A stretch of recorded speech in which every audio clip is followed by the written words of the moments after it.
Hello, welcome to the July 22nd, 2025 Club Cubase live stream. My name is Greg Undo and I'm the host of the live stream today. If you have not attended a live stream before, how it works is you can ask questions by simply typing in the live chat field, or questions can be sent in advance to clubcubase@steinberg.de. When asking questions, realize that my ability to answer questions in a real-time manner, I may get behind the live questions that are being asked. So if you don't get an immediate response to your question, if we could perhaps avoid asking the same question repeatedly, that would be appreciated. When we go and we should have an index of all of the topics that are covered in today's live stream pinned to the top of the comments field several hours after the live stream ends. And if you wanted to search for topics that have been covered in previous live streams, you've covered over 40,000 topics, you can go to cubaseindex.com, and we want to thank Jan from Sweden for creating that wonderful website. We have two people that serve as moderators. We have Jazz Dude and Agent K. Neither of them are Steinberg employees. They just do this to make it a better community experience, and we want to give special thanks to them. We'll also give an extra special kudos to Jazz Dude for his work with the unofficial Cubase Nation Discord server, which is a wonderful resource of information for the Steinberg community. So check out all the different links to tutorials and articles and optimizing computers for DAW use and getting the best audio performance. Great site. So once again, my name is Greg Undo. I work for Yamaha Corporation of America, and I'm the host today. I primarily focus on Steinberg products at Yamaha in the US. And if you're watching this stream, make sure, if you're watching live or if you're watching afterwards, just pop in and tell us who you are and where you're from. It's always fascinating to see people from around the world. And with that, we will go ahead and get started. All right, so you see Tim K joining from Zeist in the Netherlands. His cat Buddy is waving a paw hello to my cat Steven and other pets that are nearby, and he's ready to learn. We have Stefan checking in from Sweden. We have Nuendo sending greetings from sunny and hot Finland. Always wonderful to see Jazz Dude on. All right, so we have SF Buds saying hello everyone from a misty San Francisco. Yeah, I'm going to be, I think, in San Francisco in November. Looking forward to going out for Music Expo. All right, we see Jan from Cubase Index. We have Soren from Västerås, Sweden. Thanks for joining us, being a loyal attendee.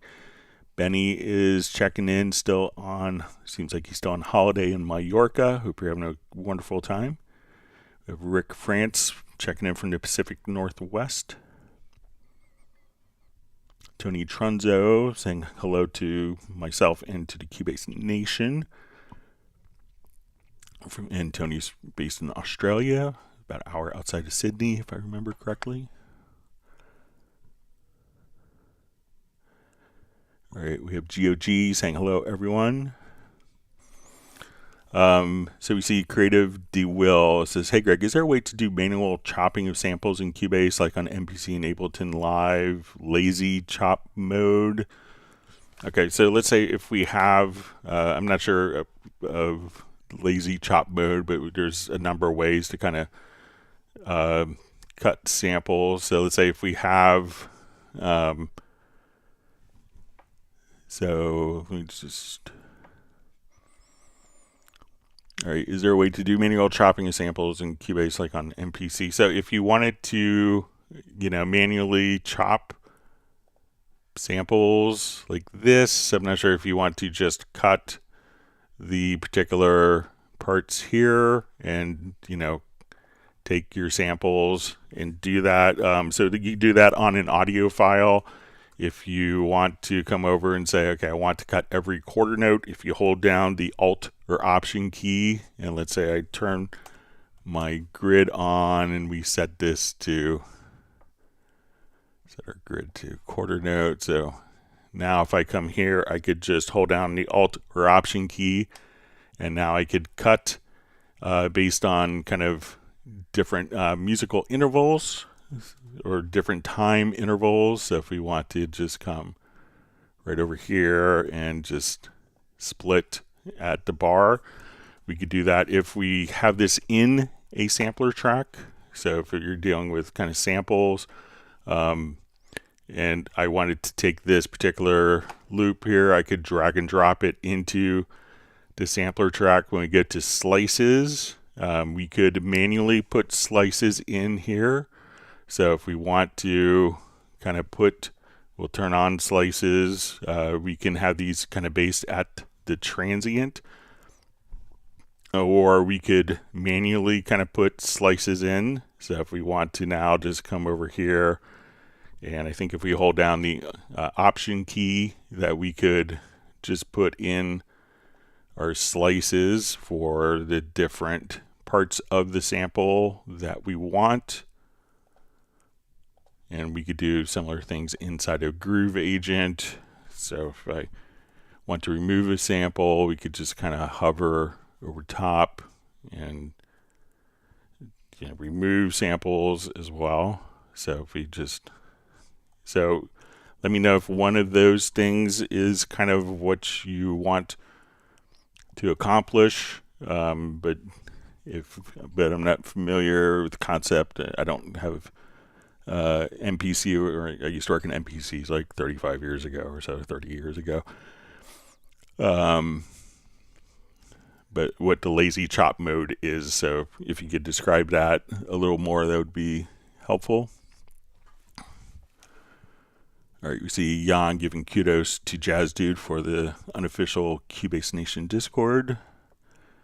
All right, we have Nicholas Carlson just saying hi everyone and cheers.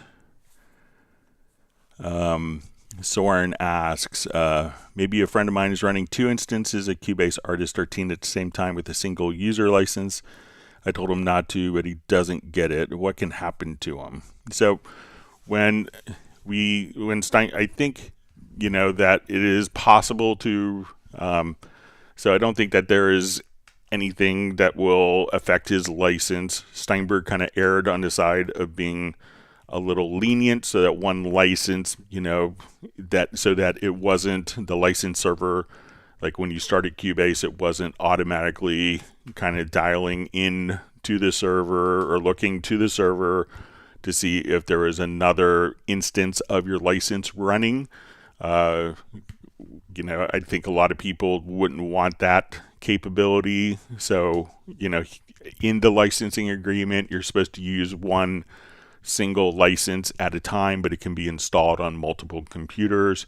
I'm not sure if, Steinberg is going to be invasive to proactively look for if he's running 2 licenses at once. And that was kind of feedback that we had gotten from the customer when we were kind of initially rolling out the concepts for the new licensing mechanism for Steinberg licensing.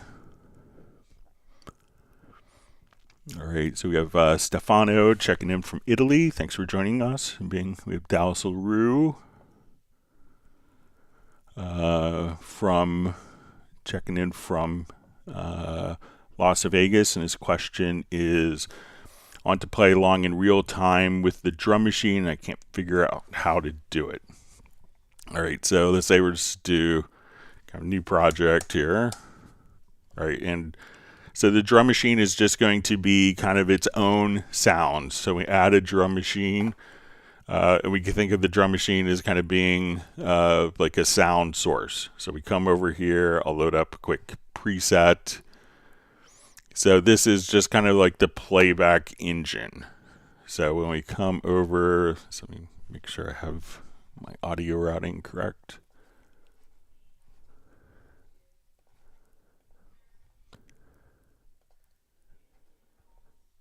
Mac OS apparently at times doesn't want to. All right, so let's say it likes to turn off audio drivers. All right, so let's say I'm here and I have my drum. So this, we can think of the drum machine here as just a sound generation part. Now, if we want a pattern to play along with, we would just simply click on the edit tab here at the bottom. And now when we come over here, you can see all the sounds listed. And when I just kind of hit play, I'll turn this off and we'll just say, okay.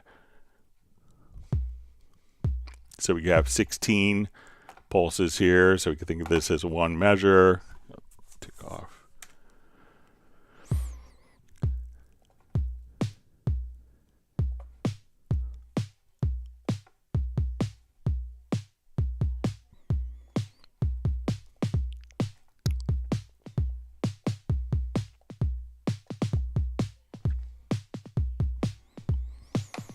And I will just kind of come over. So the pattern, the drum sounds are kind of sequenced here in the editor.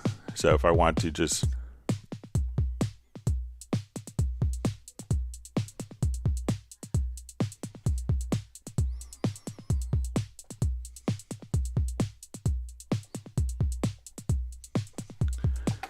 but all of the sounds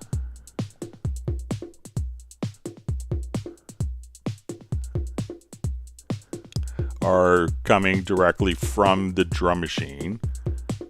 So now that I have kind of a quick pattern here,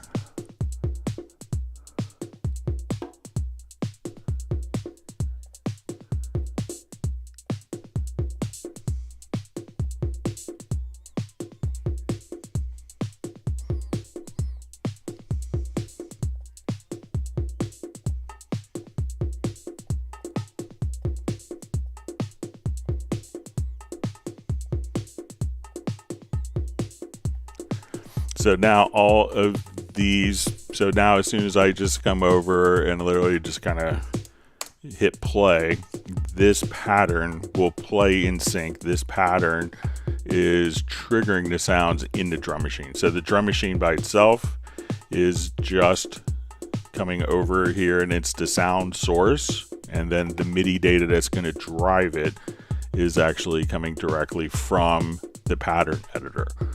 So if we want to, and if you don't want to program a quick pattern, what you can do is just click on new pattern here, and you see this little dice, and then we could roll the dice, and you could just randomly generate patterns to kind of play along with. So once you have the patterns here, then the drum machine will play. So we just think of this as like a drum set that's waiting for a drummer to come play it. And the drummer that comes to play it can be the pattern editor here. So let me know if that makes sense, Dallas. Thanks for joining us today. Appreciate your loyalty and being a part of the community. All right, so we have Casa checking in from Algeria. Thanks for joining us.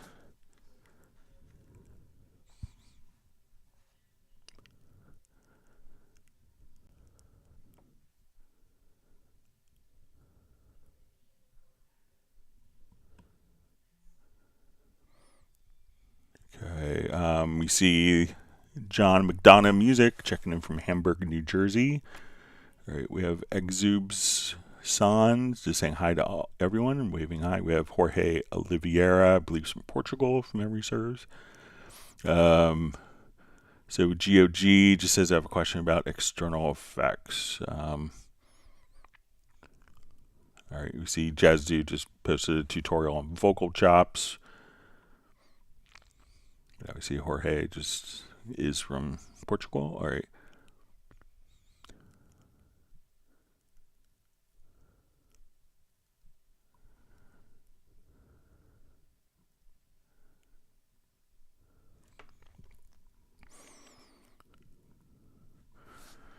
Okay, so we see from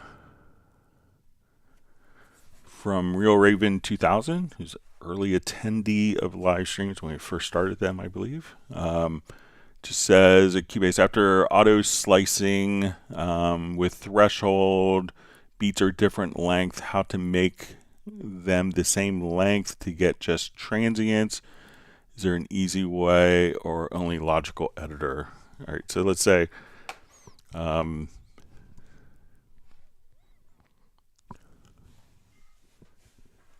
right, let's go back to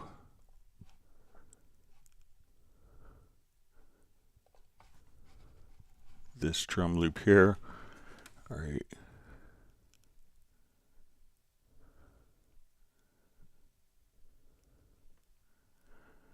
Okay, so let's say if we come over here, I will get rid of this particular sampler track,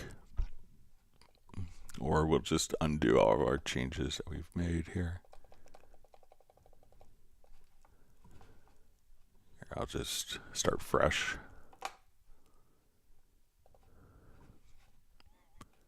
Okay, so we take this. All right, so when we do transients and we do our slices, we could just say, okay, we want, so I'm not sure if it's in the sampler track. It says with auto slicing a threshold, beats are different length. All right, so when we come over here, we could see that we're going to have our particular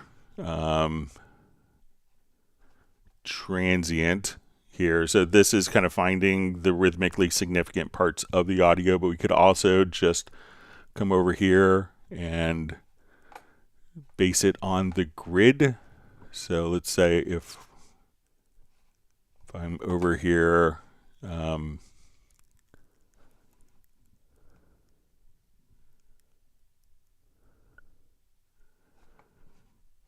right, so let's say if we now come over, let's see if we adjust our grid here to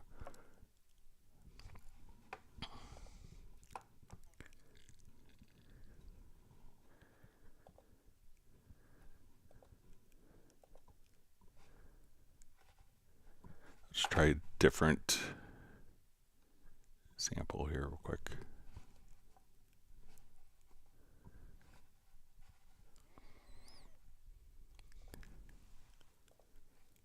When it doesn't have metadata for loops and stuff in it.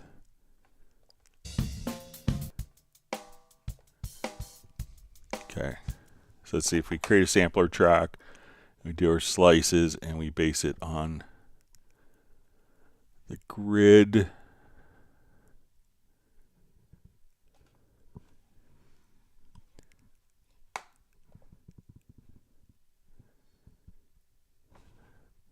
So I'm not sure if you need it in the sampler track or if it's just actually in. If you wanted it to be, so let's say you wanted to kind of navigate and cut. So let's say if I'll just drop in, let's say this sample loop here. And if you wanted to cut it on the project window itself,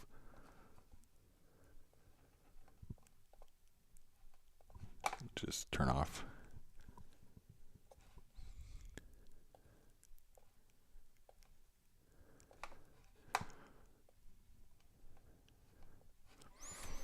Okay, so I'm going to just, let's say I want to do eighth notes.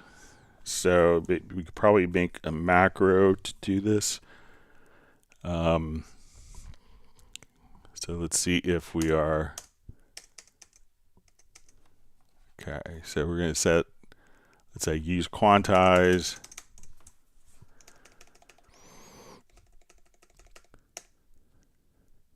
Okay, so let's say if we're here, and let's see if this carries over into the sample editor.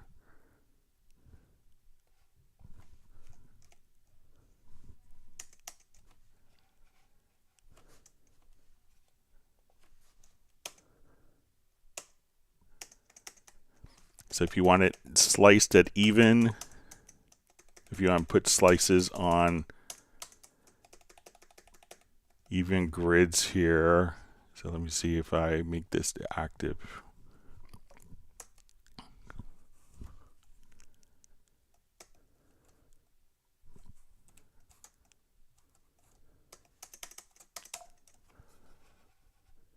Okay, so let's say if I come here, let's See if we can create a macro.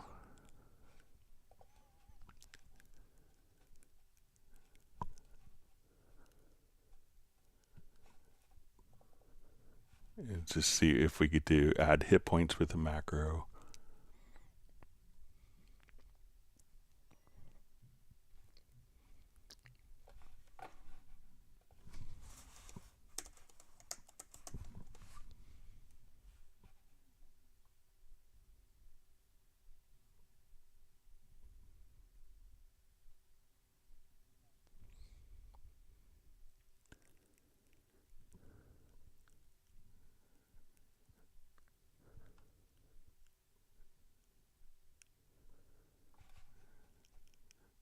So it might be, so it doesn't look like we could.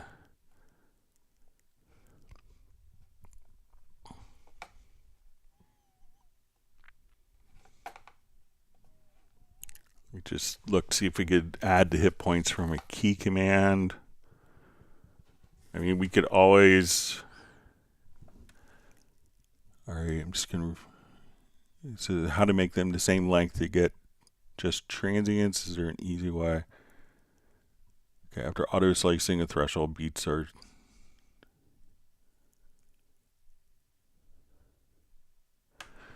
So, maybe if you, Real Raven, if you could give more. So, if I come over here, let's say if I slice, we go to our hit points and we find our hit points here. So here we're going to find the hit points based on transients. So let's say we do that, and then if we create slices, or we could just come over here and hit, let's create events from these. So now we have a bunch of events, and if we want it to, we'll select all on the events. If we want like an even space between them, we could go over to edit, and under functions you'll see set spacer. So I can say let's give it 2 seconds, a space between each one.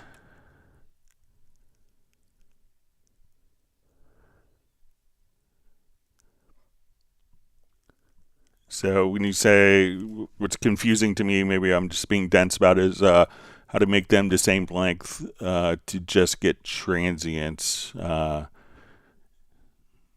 let me know if you want to like change the length of each of the events to cut off like after the transient. Another method, if you wanted something like that, you could also perhaps utilize, if you go to audio to advanced, and we'll say detect silence. So here we could adjust our threshold. So if we wanted to come over and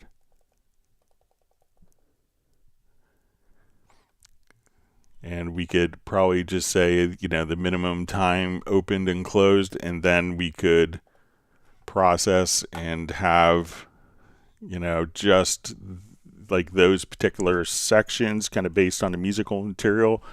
So if you could specify, or if someone else has an idea that could help me, that would be appreciated. Sorry.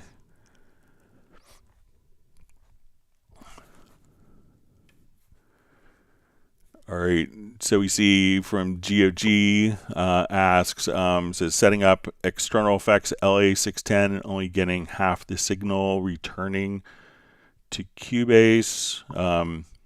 So if you are, is this 610 a mono device? I always thought that was kind of a mono. I'll take a quick look at my other computer here real quick. But if it's a mono, if it's a mono piece of hardware,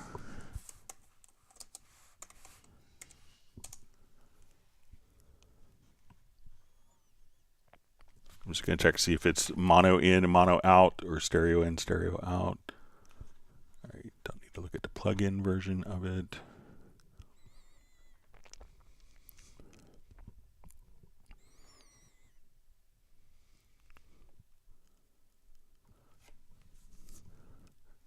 Just waiting for the picture to pop up here.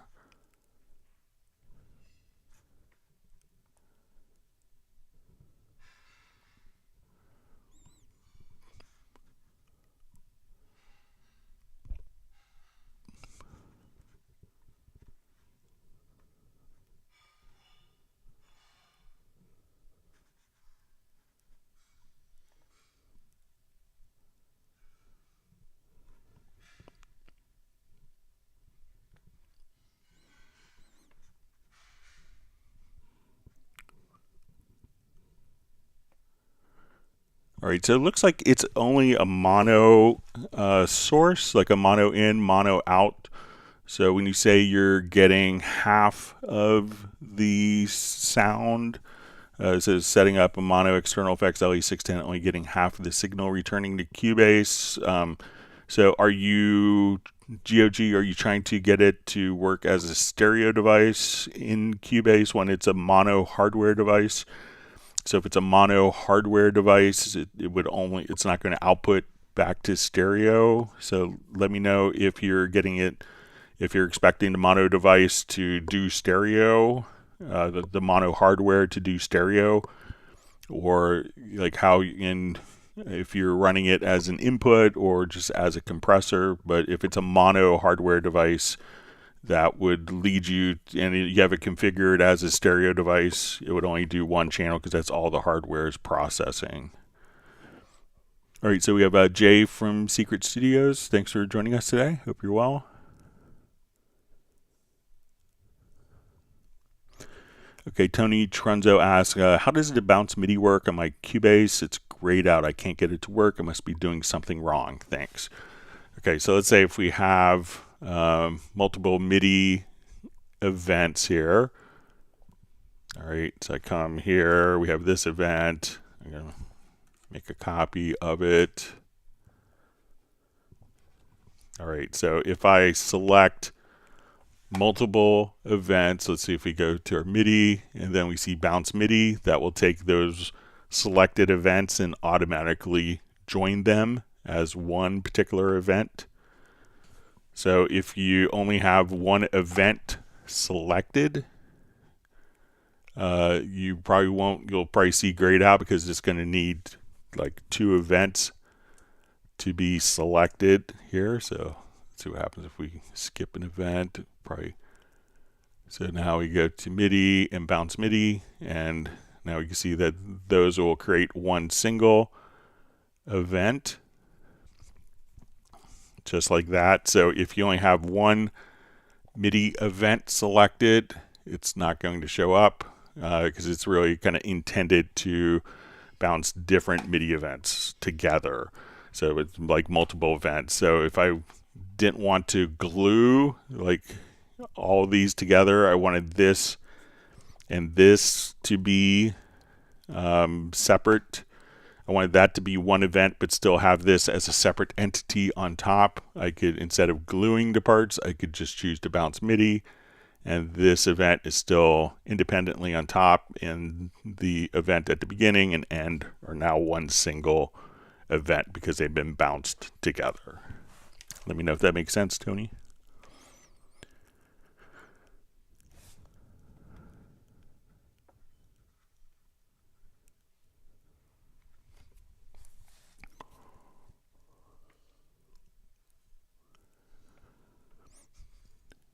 Okay, so we see 5E from Winnipeg joining. Hope your dad had a great birthday.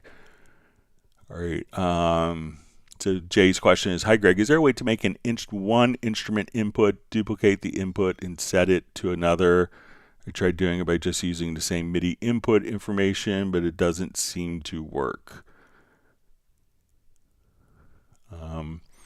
So let's say we'll come over here. So let's say I have now like this going out to kind of the electric keyboard here. So if I want to take that and send it to, so this is coming in through my controller keyboard in all MIDI inputs. I'm going to add another instrument track.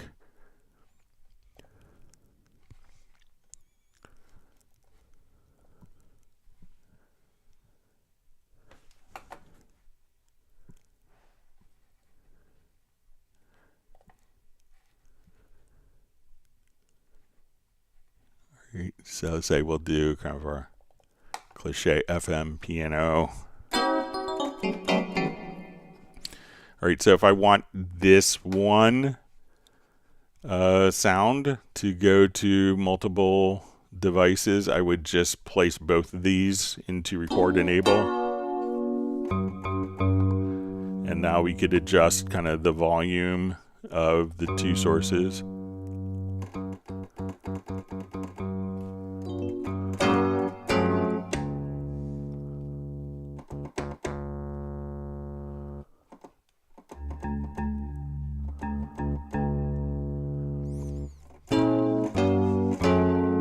So we could just kind of have that one input. So we're going to make one instrument input, duplicate the inputs, and send it to another.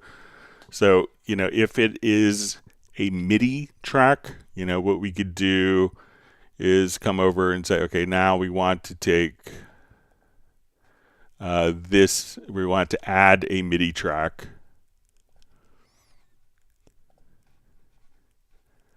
So let's say we go to MIDI 01, and if we go to, and this isn't on instrument tracks, but now I could say I want this to go out to, we select our ports. So we can say, okay, we want to go to, our different,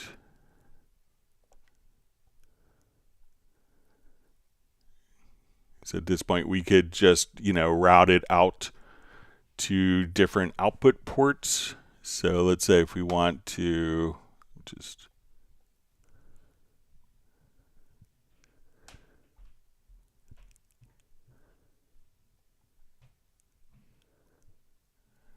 I want to go to the cello sound.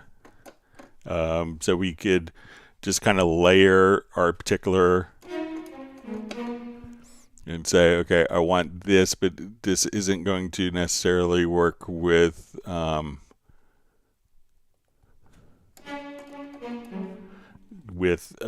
instrument tracks. So now my MIDI track can actually go to, 2 different, or up to 4 different sources. But if you're trying to just, get 2 different sounds to play at the same time, you could just select both and just layer it like that. And if you wanted to take these 2 instruments and put it into like a folder track, so if you wanted to layer 16 different sounds, we could just come over here. We'll say move these selected tracks to a new folder, and we'll call this E piano stack. And now when I arm the folder, I could close all of the tracks, and I could just select that folder and have those 2 layered together with just the folder track selected. So let me know if that's helpful for you, or if that gets you to kind of what you want to accomplish. All right, we see Dirk checking in from California. Thanks for joining us. Always wonderful to see John Costigan from Kenosha, Wisconsin. We have Cookie Yeah saying evening, Greg, and to everyone.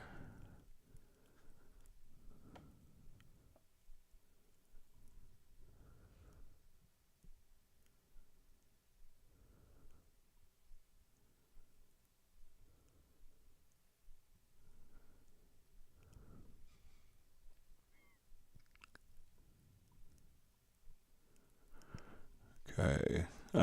So we see Isadora Elias. It says Izzy from Brooklyn. Any pointers on turning block chords into more interesting piano parts, patterns in the chord pads? Hallian. All right. So let's say I want to take. We'll take our FM piano sound here, and we go to our chord pads. We can now come over here and let's say we'll just have these as playing chords. So now,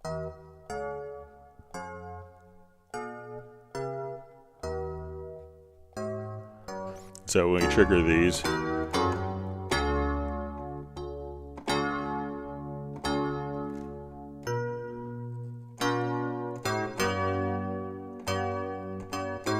All right, so what we could do now is just come over and let's select our pattern. So instead of playing chords, let's choose pattern, and there's lots of great factory patterns here. So let's say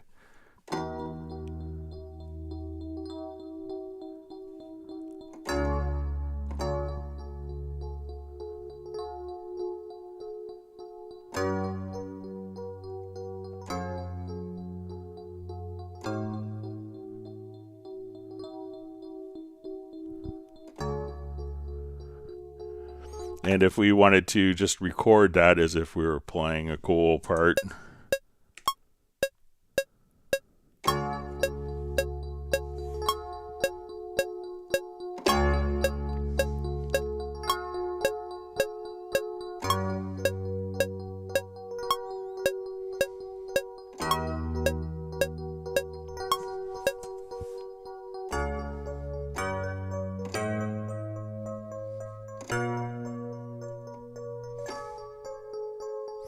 And now we've just automatically, since we were playing the pattern, we could automatically just have that particular pattern recorded. Now also what we could do is take a pattern, like let's say we get, okay, I really like this particular pattern of this event, is when we go to the chord pads, is we could just drag these over, and now when I play the chords, we can just have this automatically play the particular patterns. So we could just kind of drop it in. And so there's all sorts of great patterns that you can do. Now there's also sections. You know what sections will allow you to do is to come over and just say, okay, we want to take a particular pattern, and then you could just trigger and play the individual notes within the chord. So you could just, where we see these kind of these colored notes right here, we could just have those automatically play and trigger the different chords as we're working with it. So let me know if that's helpful for you. All right, we have Balsa checking in from Montenegro. Okay, so we see Creative DeWill just says like using a MIDI controller to add make your chops into sample. For example, if I press play and I want to use an external controller to make my chops into sample. Okay, so let's say, okay, thanks for the clarification. So I think most of the time when we're doing, I'll just put my CC121 on here real quick. So if I have kind of like a jog wheel,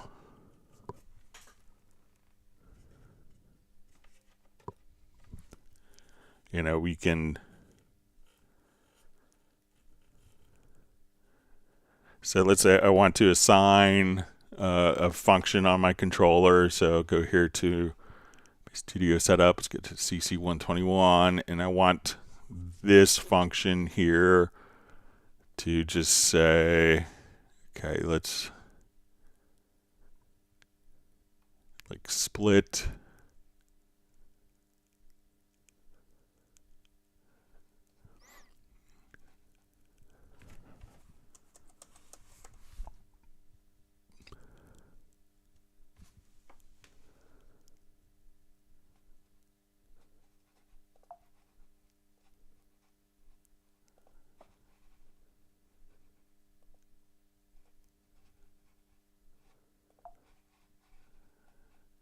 All right, let me just, if we do like a split at cursor.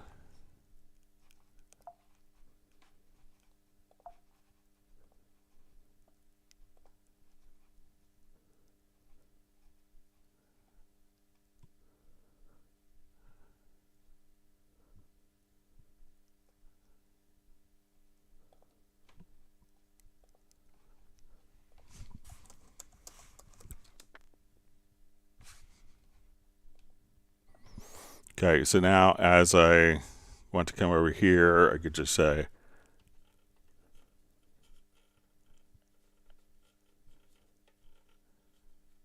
and if we want to, let's see if we put this into, let's see if I could, but if we want to just come over again. So if we put this in, and then we could just use our controller to automatically split. And if we want this to automatically, go to next transient, we could do that type of stuff as well. So if we want to come over here, I'll assign the first. So as we work with Cubase, let's just pull this up. And so let's say we go to our edit category. Let's see if we look under hit points, if we could just do the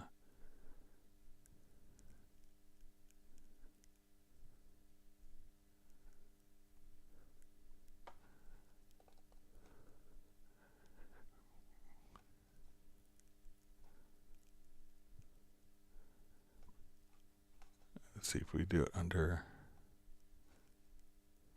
maybe it's under transport. Let me just see if it's,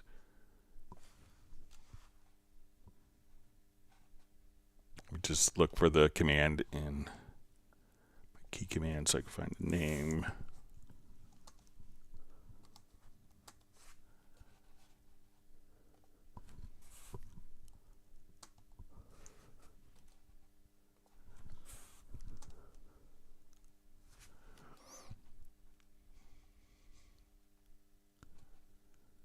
Okay, so we'll go back to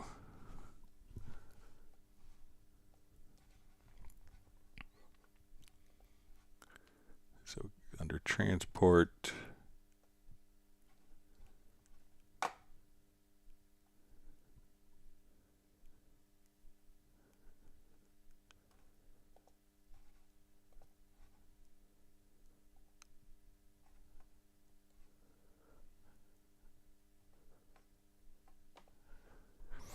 So now as I come over here, I could just and split,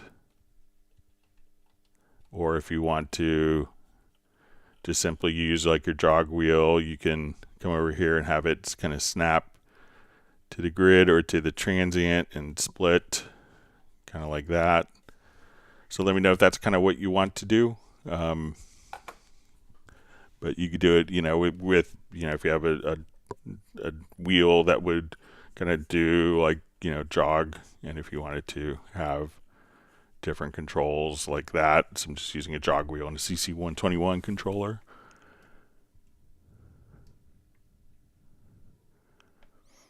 All right, so we see Fly V's watching his phone on his phone today. All right, we have Michael Marshall sending greetings from Somerset in UK.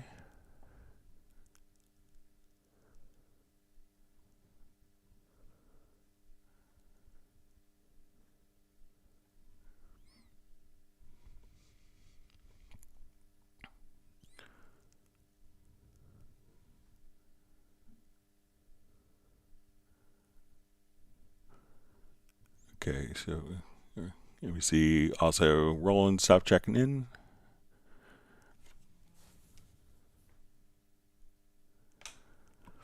All right, so Brandon Sills says, is there an easy way to drag and drop an audio clip from the timeline into a third-party VST like Pigment 6? Hello from Portland, Oregon. So it really depends on what the plugin is set up to do. So if the plugin is not kind of designed for that, I don't have a license of Pigment 6. I haven't really worked with it. But if we go to add a particular plugin here, so let's say I go to let's go to Groove Agent.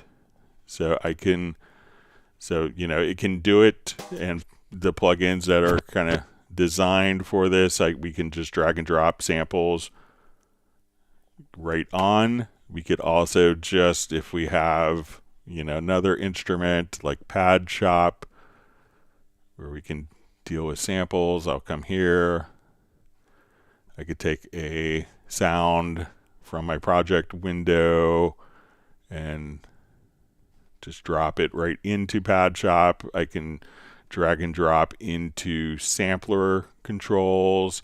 So it's not necessarily a function of Cubase. Cubase can do it, but not all plugins allow drag and drop into the particular plugins. I'm not sure if Pigments allows that already. So maybe if someone else has a Pigments license, they could chime in. All right, we have Nirman, Forest Life says, sending greetings from Haryana, India. Thanks for joining us. All right, so we see from Dallas LaRue,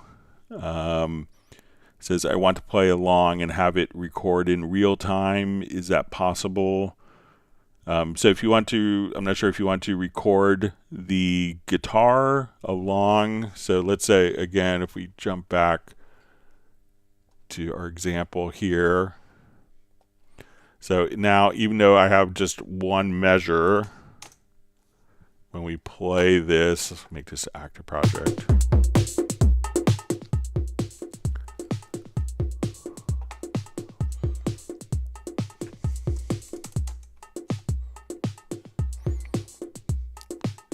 So if we want to, at this point, go to, and we want to record our guitar, even though this is kind of playing in one particular pattern, like one measure that's being repeated, we can still see our timeline moving along. So if we want to record the guitar, I could record the guitar directly from there.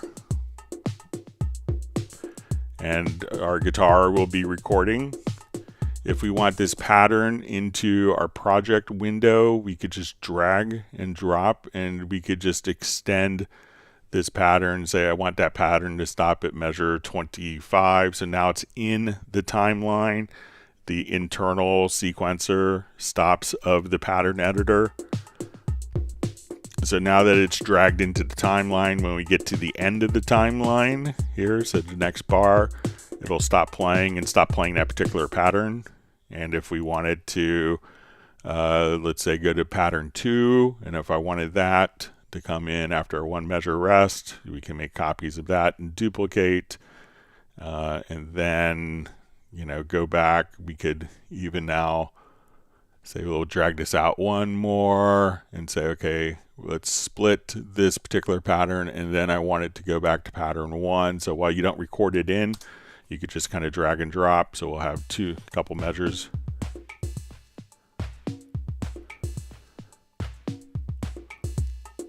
And then back to our pattern. And then we could just duplicate and extend that pattern out. And then the guitar, you can just record at any time just by kind of punching in. And you could just come over here. So we'll just select that track.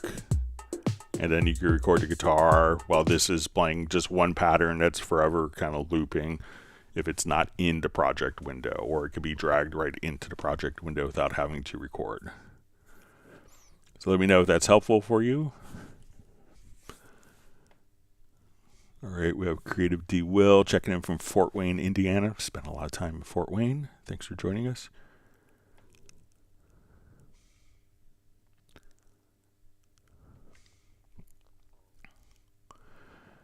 All right, so we see how to show in the pattern editor all the populated drum machine samples pads. It is empty, and I need to click on the plus icon to show one by one.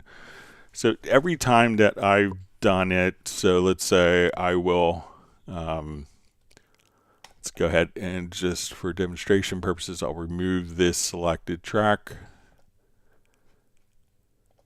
Okay. So we have no drum machine. So when I go to add a drum track, if I click on the right thing, so it's add a drum track here. All right, so right now we don't have any sound, so we go to the pattern editor, they're blank. As soon as I select particular sounds, so say I come here and I want select my snare, and I want my hi-hat here. So let's say, okay, so now I have, and say, okay, let's switch hi-hats. So now I've added 3 sounds. When we go to the pattern editor, our 3 sounds are automatically populated just directly there. Now, if it's with Groove Agent, so let's say if we add an instrument track and we'll make it a Groove Agent SE, and we're going to turn this instead of a MIDI part into a pattern event, we could just come over here and let's load a kit. All right. So now we get like, it doesn't know. So the drum machine is automatically kind of updated for it. Now, if we go to our Groove Agent track and now we say, let's go to our drum map setup. So we're going to say, we will create a drum map automatically for Groove Agent. Now you can see that we'll have kind of our different sounds. And now if I just kind of click on the plus symbol, this is where we could add the additional sounds for our kit. And the names will come from the drum machine. So if we just kind of come over here and say, okay, now when we program, I could have my kick.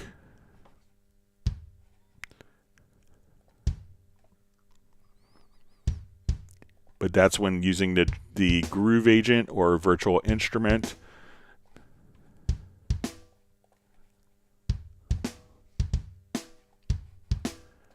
So then you might have to add kind of the different sounds. So, but it seems like it's automatically handled with the drum machine. So, but let me know if I'm doing anything differently than you are.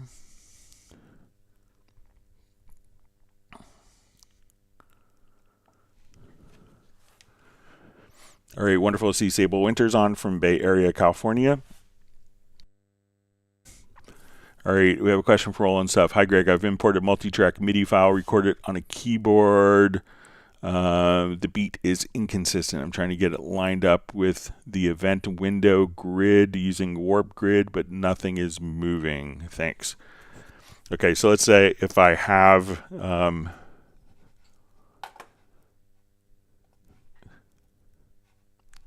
I think I may have a MIDI file that's not on a grid at all.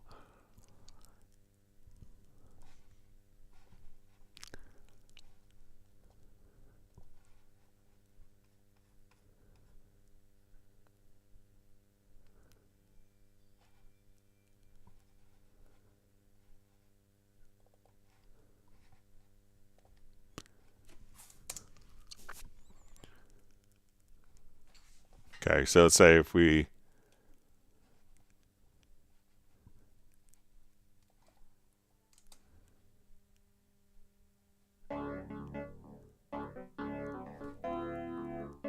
so if I put my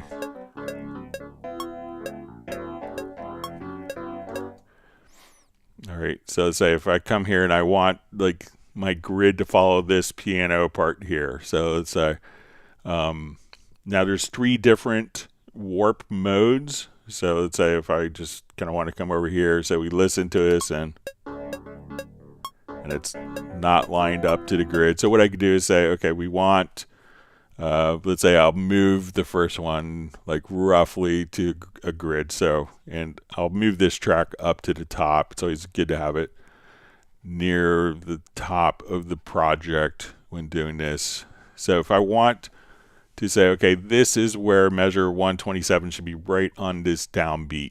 So I'm going to go to my warp and we just choose warp grid. So what I could do, we're going to switch on our tempo track.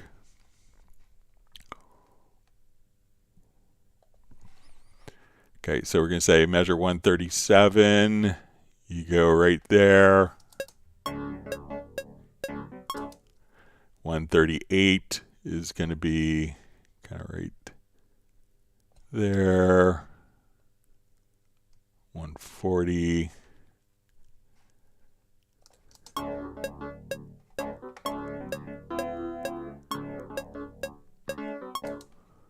So let's say, okay, we're going to move this. So, and as we do this, what we're doing is we're actually just moving the particular grid. So we're just changing the timing here so it lines up with our different downbeats. So once we do this, we can see that I'll just create a tempo track here so we can make it more obvious. So that we'll have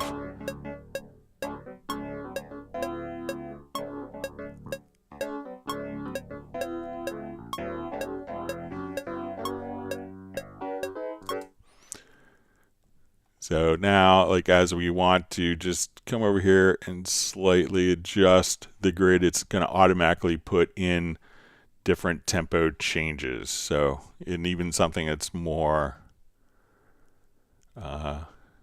free form. So let's say we wanted to come here.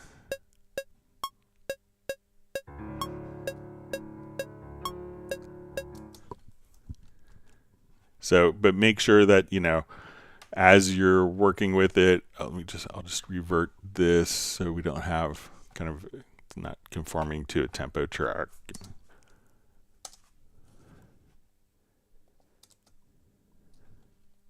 And sometimes you want to make sure that like you could lock the track so that it doesn't move in time.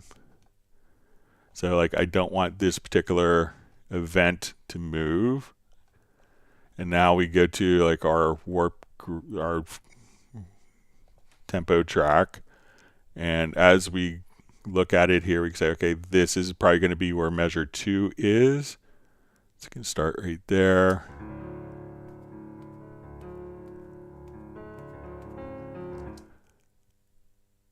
And you can see kind of as we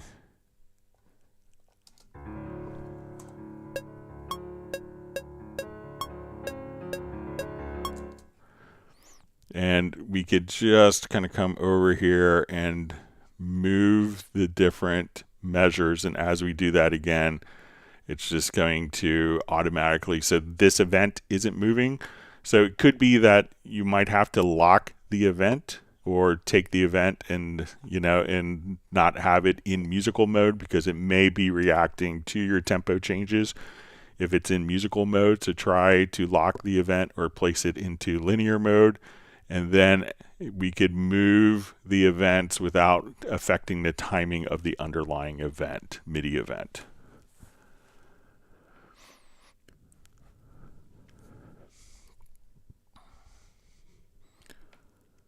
Okay.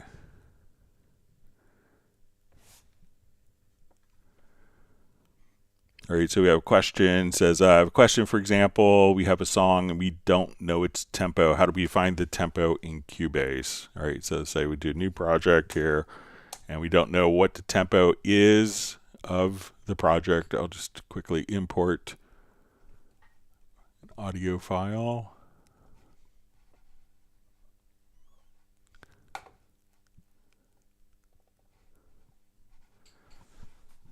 Okay.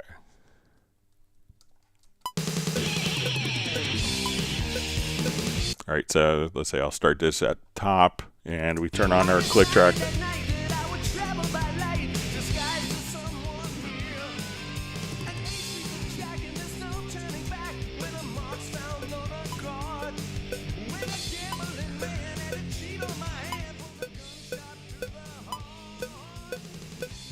So this isn't aligned to the grid. So what I can do is I'm going to select this event. Let's get a project to tempo track to tempo detection.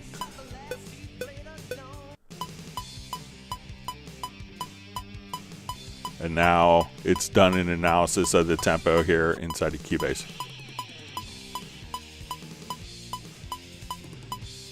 So now all you have to do is we could just come over and we'll just say, okay, this is going to be 4/4 time.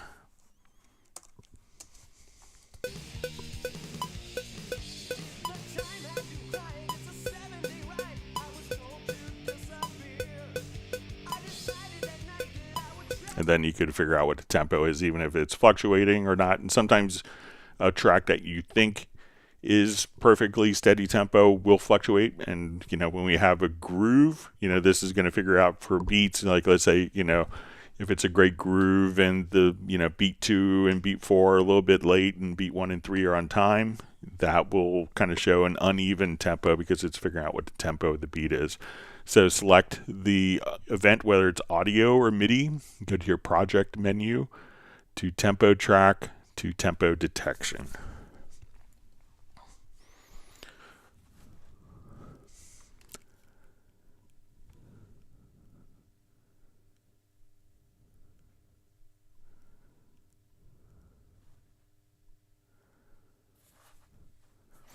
All right, we see Michael Teams checking in from a sun-drenched Weatherford, Texas. All right, and we missed you on Friday. Everyone was missing their ice cream, so Uno Momento supplemented everyone's ice cream desires with beer. All right, we have Erf B joining from the Netherlands.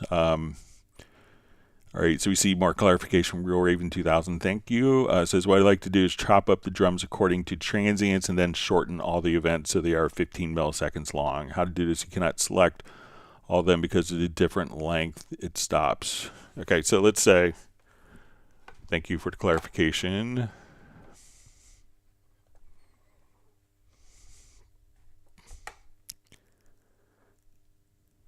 Okay. All right.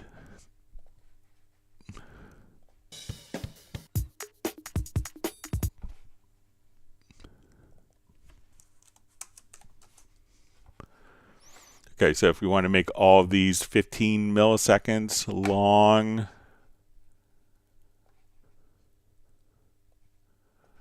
okay, so let's say I want to, and I see some other clarifications.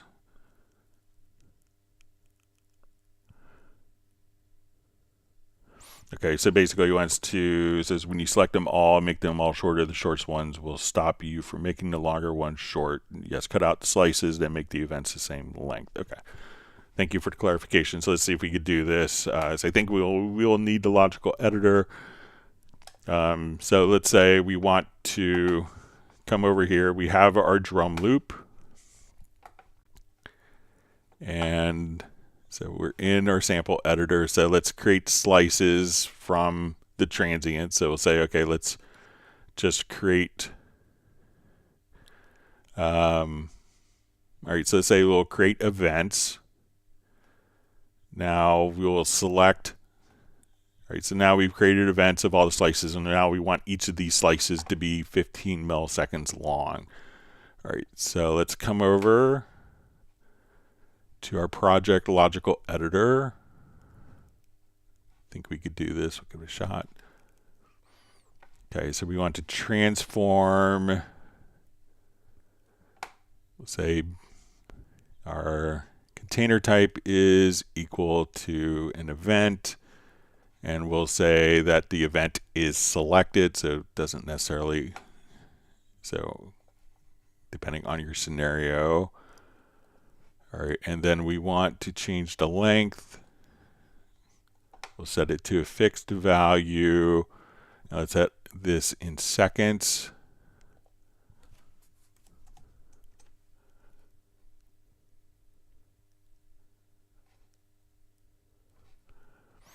Okay, so now when I come over here, let's hit apply.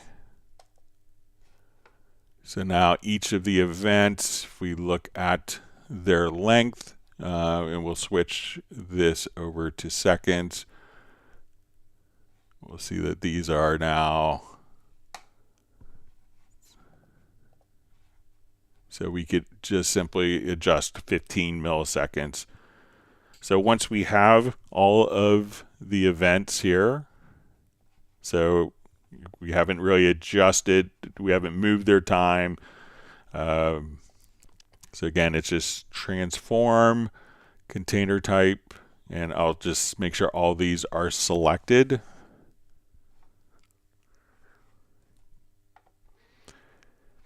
And then, so container type is equal to event, property is set to is selected. Let's set length to set to fixed value, 15 milliseconds.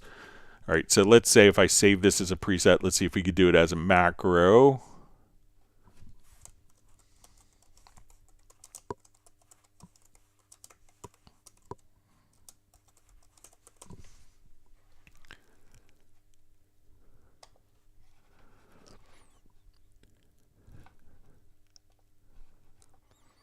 Okay, so let's see if we could.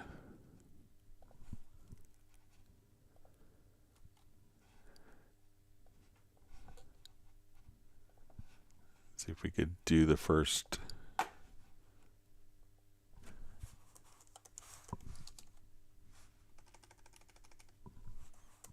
Not sure if we can do the first part. Let's see.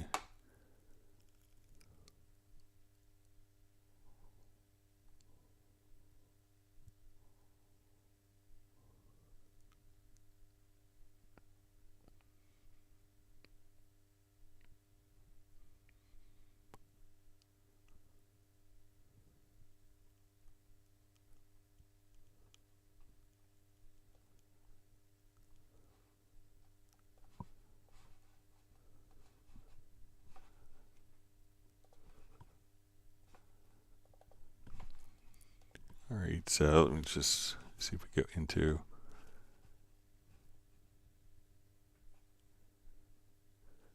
All right, so you may have to just come over here and select.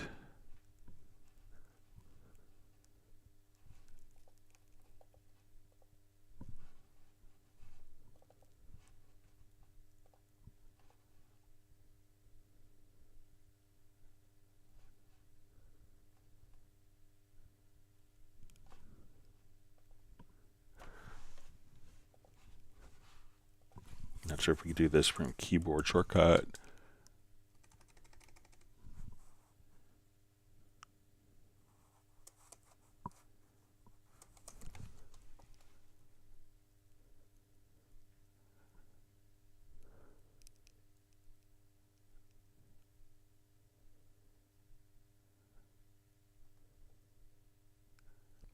Yeah, so I don't think we could.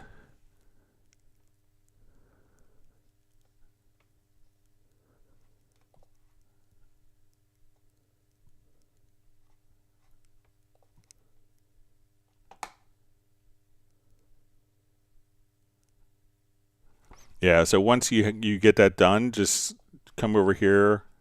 So once we have our slices, so let's say we'll come over here, we'll create or create the events, and then just simply transform events that are selected, and we want to set the length to a fixed value, change parameter 2 to seconds, and then just type in 0.015. And now you could do it like that. So let me know if that's helpful for you, Real Raven.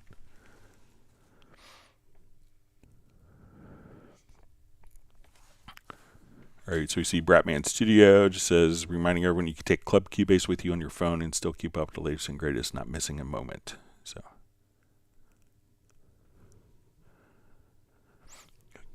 I think every other Tuesday, I think Rick is maybe joining his brother for an appointment. So hope everything's going well with your brother.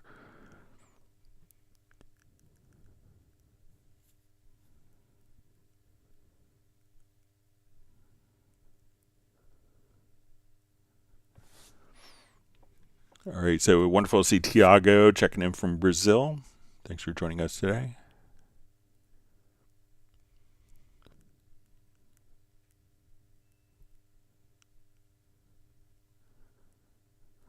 All right, and we see Raw Justice Hip Hop checking in from Capitol Heights, Maryland. Thanks for joining us today.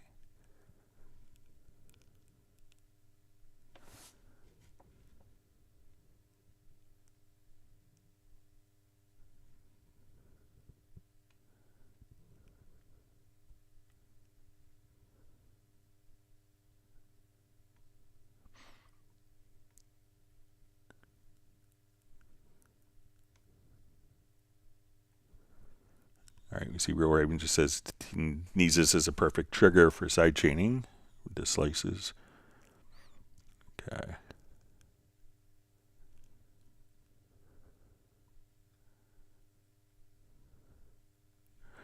All right, Lord Fader asks, when I record vocals, the recordings are delayed. What setting could cause this?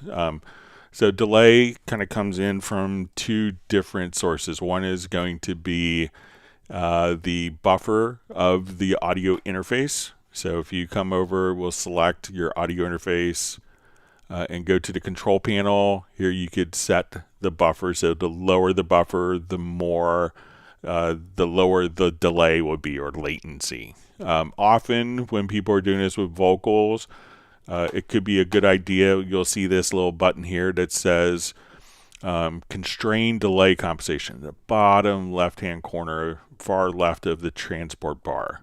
So if you turn that on, if we have plugins, now plugins are also a culprit of latency. So if we come over, let's say we add like a vocal chain, we add a multi-band compressor. So certain plugins can have more latency in dealing with the signals that, for plugins that need to look ahead. So when we have plugins that have kind of a higher latency, and we'll just show this. So if we see kind of our channel latency, we'll kind of scroll down here. But as we kind of see, some plugins will have too much latency, and that could be causing the delay. So instead of having to go through and turn off all the latent plugins, you could just click right here on this lower left-hand corner, the constrained delay compensation, and that will bypass plugins that are causing delays. So think of, so some of the plugins, and we could think of it like the plugin tax, so some plugins that do a lot of processing, like this could have 18 different plugins within it. That could have and because it has, up to 18 different plugins, those can have kind of a higher latency, and this could be used more for mixing as opposed to tracking. But to temporarily get around it, you can disable plugins, remove plugins, but just kind of, a quick way to do this if you have a lot of latent plugins is just to do the constrained delay compensation and see if that fixes it for you. But the plugins themselves also can add to the latency in addition to the buffer size.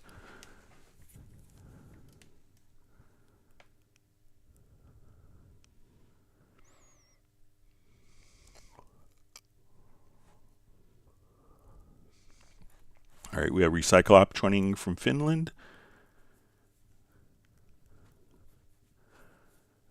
All right, so we see Exube-san just says, I have a problem with velocity and external VST. The sound is low or there is no sound. Why?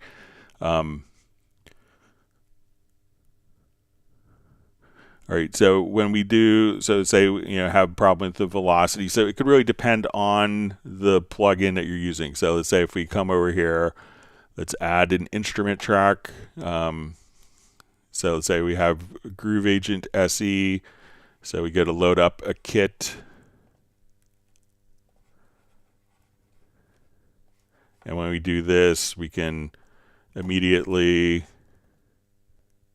get, our velocity kind of all set and triggered kind of as expected. So we come over,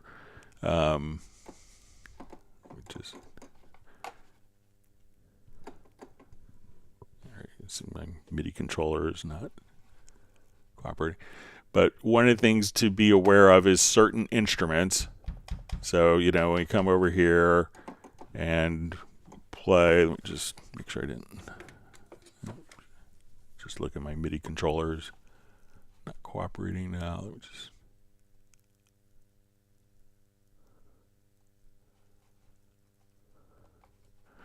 Okay, so let me just see if I could reset my MIDI controller here without breaking everything.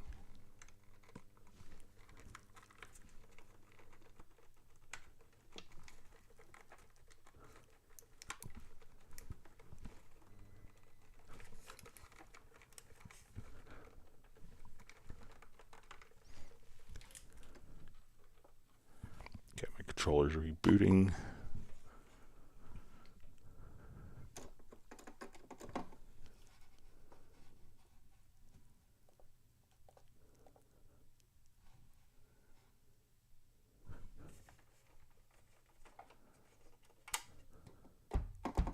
Okay, so let's say I'm here and I have my normal kind of MIDI control going on and velocities as expected. Now when I come over, let's go to my instrument and I'm going to load up something in Hallian Sonic. Now some instruments, like if you're doing like orchestral instruments, the dynamics can be controlled, so they wanted to kind of mimic what we would encounter with a real instrument that could change dynamics afterwards. So let's say if we want to go to our French horn, and if we're on like a sustain patch, you may notice that this is very soft until you move like the modulation wheel, or maybe depending on the instrument, moving like it could be expression, but generally try moving your modulation wheel, because if you're not hearing stuff, it could be, and the intention is that, like with a French horn or a string instrument like the French horn, we could come over here, we could send more breath and increase and decrease the dynamics by our level of breath or by adjusting the bow on a string instrument. So this way we can get this. So many orchestral instruments will have the volume kind of tied to like a controller, like the modulation, so that we have that level of dynamic realism, so that we could do crescendos and decrescendos just from using a MIDI CC message.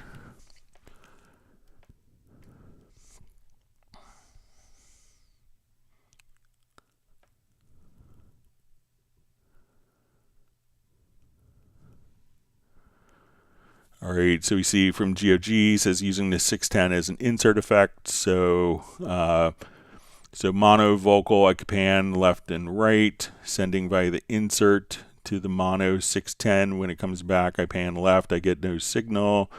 The right side has signal.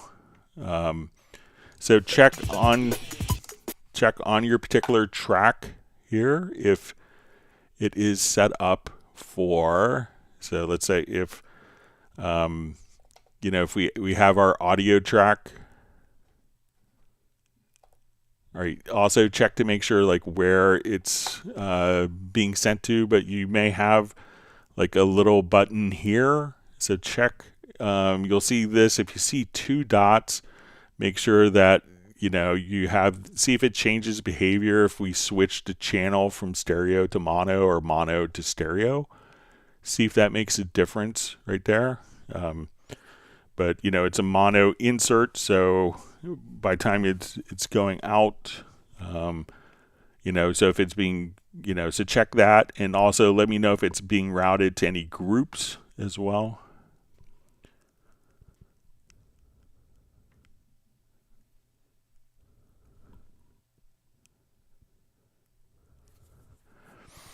All right, so we see from Secret Sound just says, Jay, let me just, my chat field jumped on me. Let me go back up.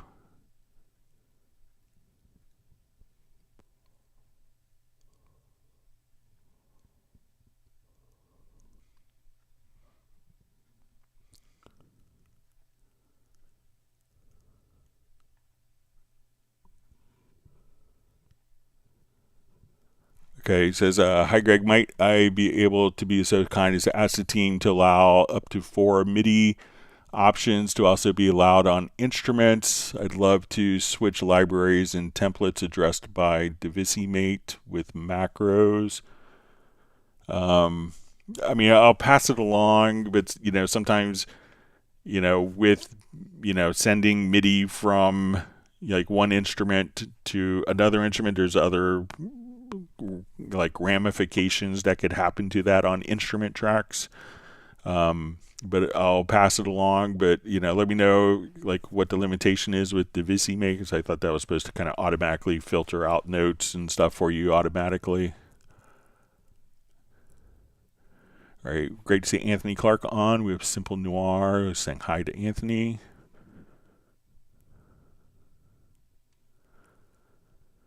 All right, so we see from V Term says hi. How I can do clip separation in Cubase 14. All right, so when we want to come over here, we could just say, okay, like I want to take this particular file. So I'm not sure if it's clips or like stems. So with Cubase 14, you get a version of Spectral Layers Go. So if I wanted to come over here, so let's take this particular sound. All right, let me just.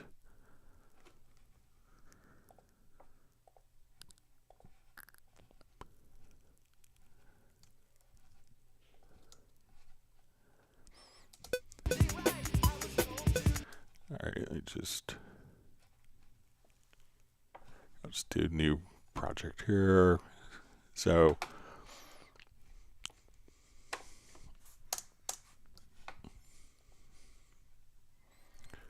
All right, so just import. So if it's like stem separation, like, splitting out like the vocals and stuff like that, we can just come over. So I'll just import quick audio file. So let's just say.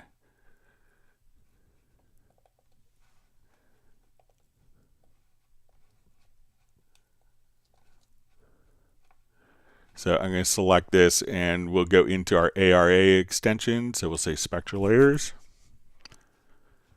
So with Spectral Layers Go, we could extract the vocals. And if you have the full spectral layers, we can now just kind of come over and you'll see under the modules menu, we can see unmixed song. And we'll give this just, so we'll say, okay, let's unmix the guitar, piano. You could do saxophone if needed. I don't have any piano in this. So we'll say vocals, drums, bass, guitar. And so what this is going to be doing is, so with the Spectral Layers Go that comes with Cubase, you can just simply extract the vocals. And now if you have the full Spectral Layers version, you could unmix the different instruments as well. And we'll let it do its magic here.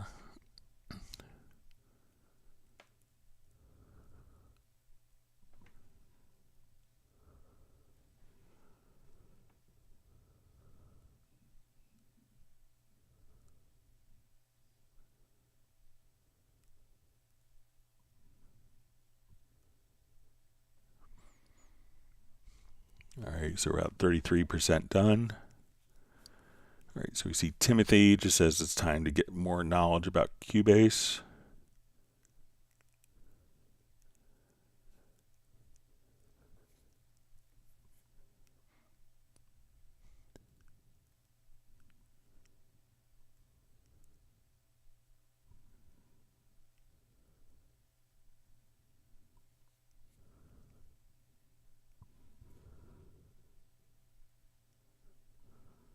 All right, so you see Brandon Sills just about the pigments. Says what's weird is Cubase allows it in a few other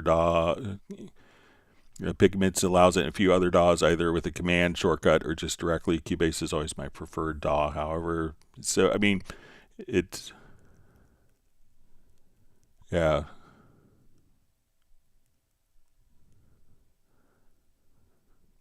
Okay, and we see Jazz Dude just kind of chiming in and says, Greg, it's the same reason like Pad Shop or Pigments. It's same like Pad Shop and Pigments to drag WAV file and synthesize it with granular.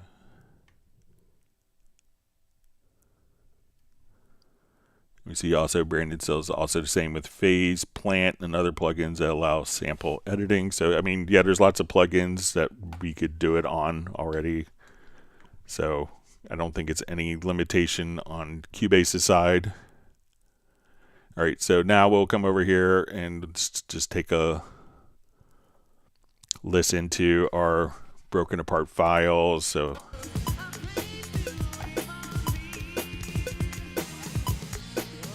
all right, so I'm not sure why we're having, let me just turn off in my media bay preview here.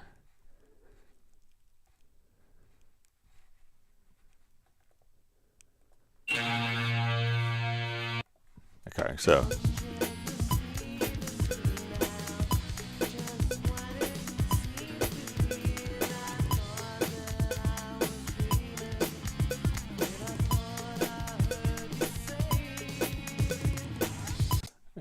sure where the drum loop is coming from, but we just.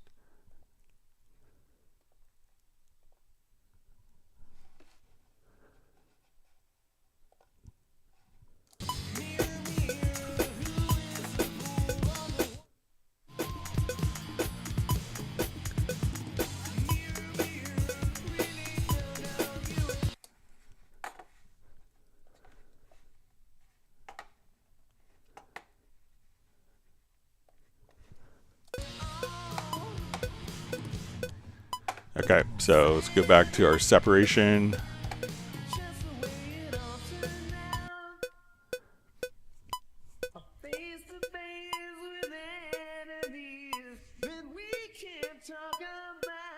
So if we want to do kind of our drums, so the spectral layers go that comes with Cubase will allow you to do vocals, but here we could do drums and bass.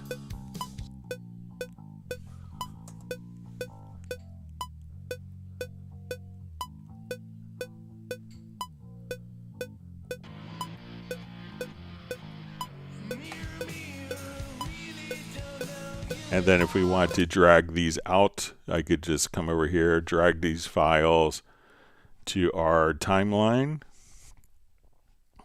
And then we could just kind of come right over here. And we'll put these different tracks.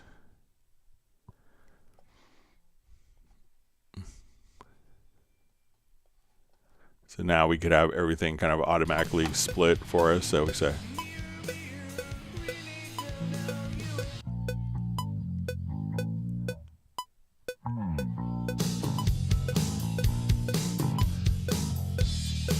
So let's say I want the bass to be louder, softer.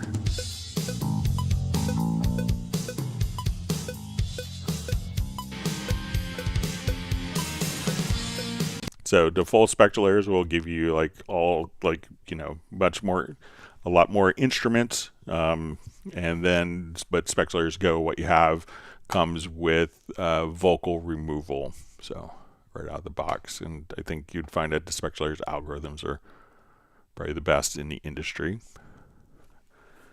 All right.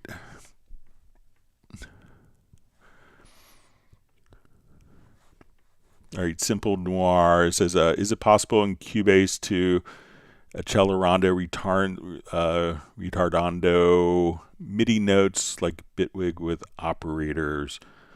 So I think, I just open my Cubase here. So I don't know. Yeah, I know that we could, you know, change the tempos. So I'm not sure, you know, with operators, you know, it's more of a Bitwig workflow.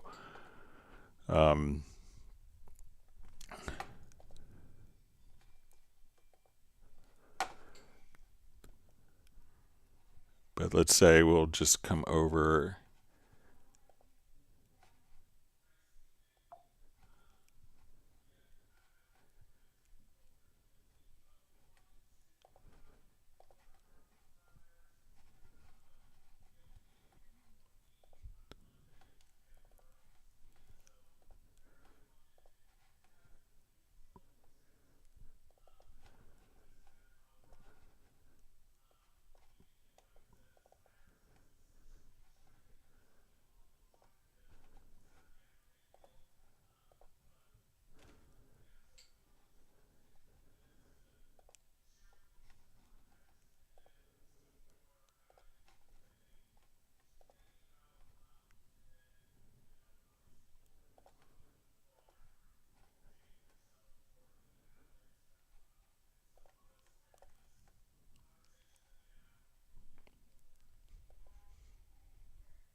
All right, so let's say if we want to take like a particular phrase here.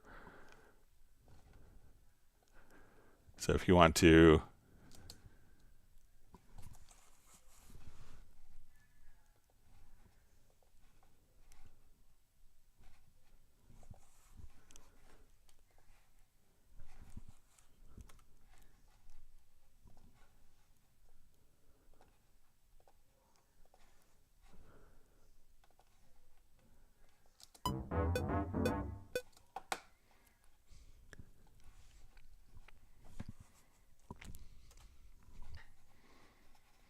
right, so let's say we want to. All right, so do you want to change the,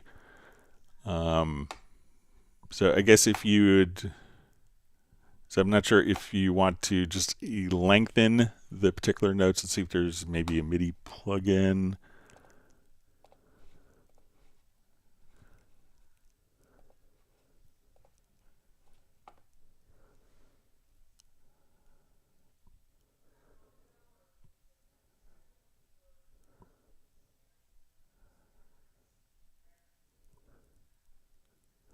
See if we go to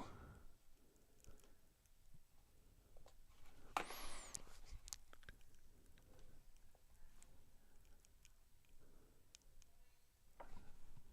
right, this is going to be more dynamics.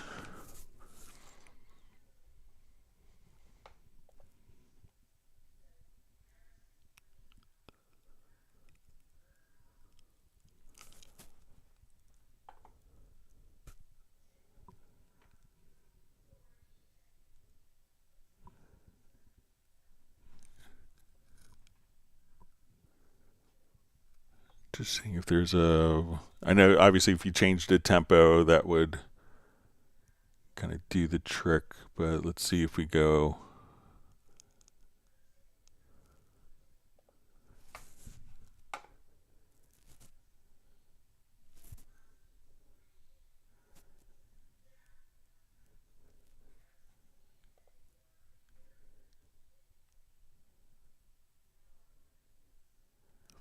So we could do the pitch and velocity, but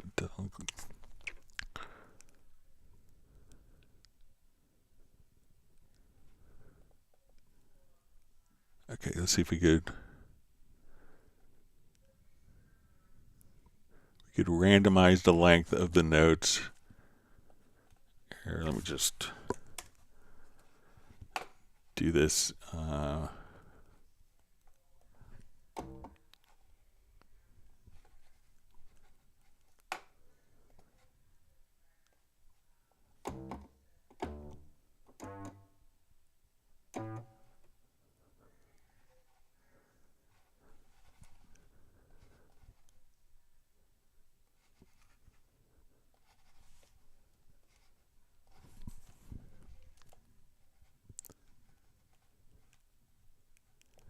Okay, so let me see if so while we're playing, so if I want to.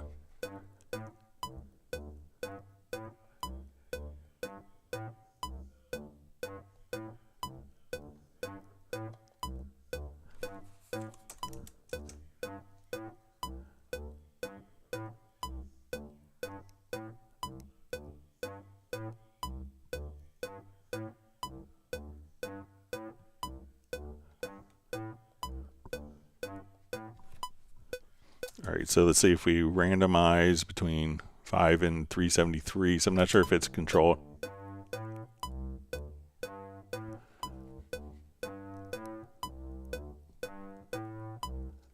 So, but it's not an operator or something that I could grab a knob to change the MIDI notes. But generally, let me look at, see if maybe we could do it with another.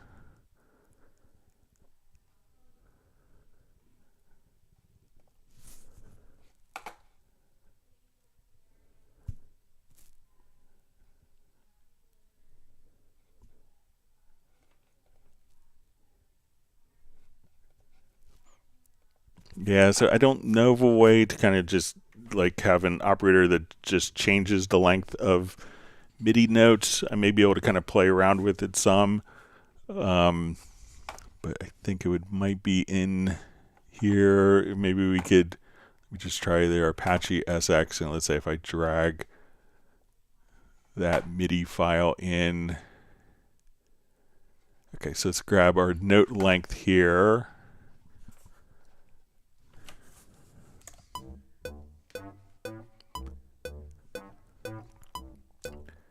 And say, okay, I want to switch this to time.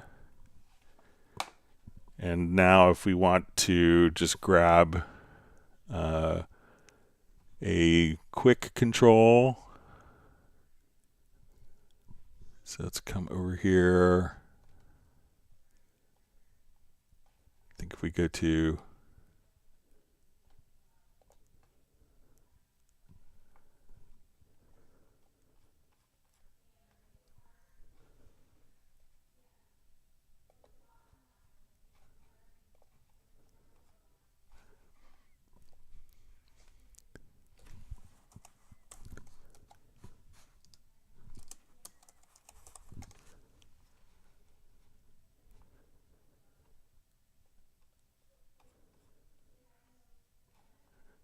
all right, so say if we come over here to our note length.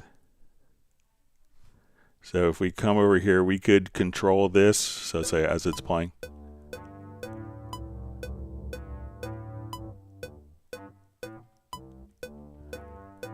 It may not slow down, but we could adjust the note length of that. But I think in Cubase, most of the time we would just kind of have kind of like one common tempo. But let me know if that's kind of along maybe the same lines. Sorry about not having a great answer for that, Simple Noir.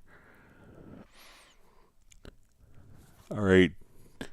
Tortyville just says, hi Greg, I'm working on a product currently and I'm trying to set automation for the drums channel and it won't allow me to select volume. It defaults to mute. Volume works for other groups. Okay. So let's say, so I'm not sure if you're doing like just a drum track. So let's say if we're here,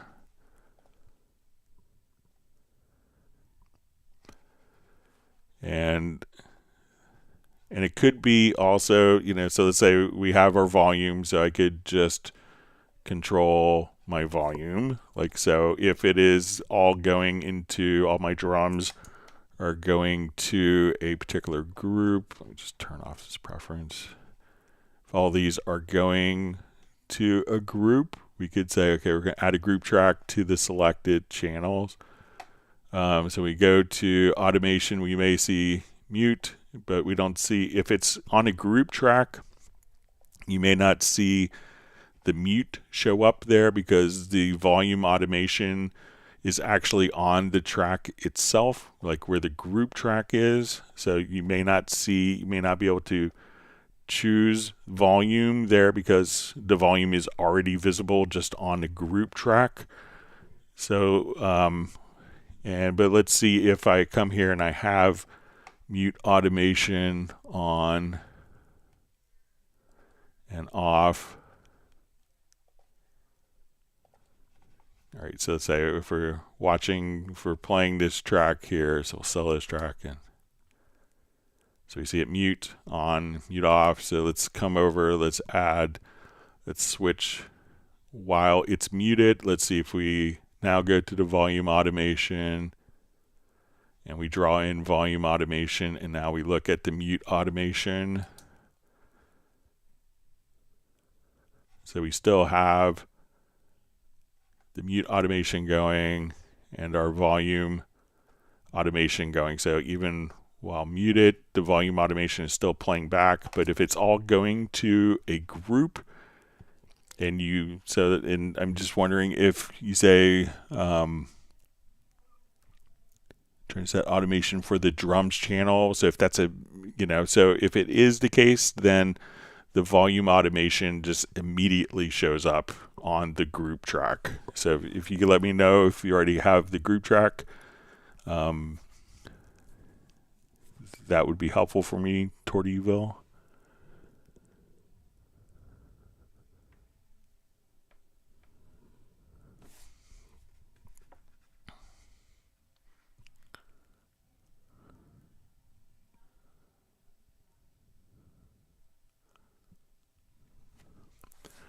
All right, Mark Madsen asks, hi Greg, hope you're well. I'm doing great, thank you. Says, when relocated multiple project folders, each containing a single project, is there a global command to change the root drive letter for third-party instrument paths?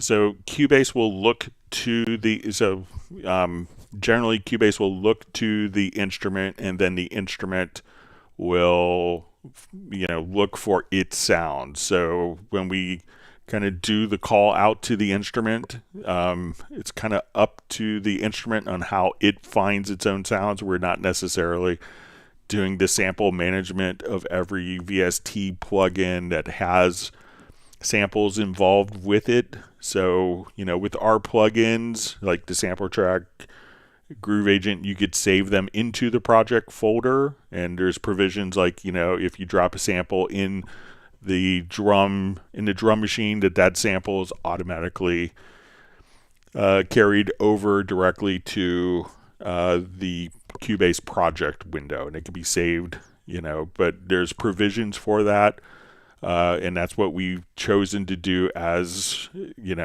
but some of those, the instruments that work like those functions like the drum machine and sampler track that aren't standalone plugins that are used in other programs, those are handled a bit differently than like our plugins. You have to kind of manually save the samples, but there isn't, it's up to the third-party developer of how those samples are linked to the virtual instrument. And so we don't really access that, and it's just something between a plugin and its particular design of how that works.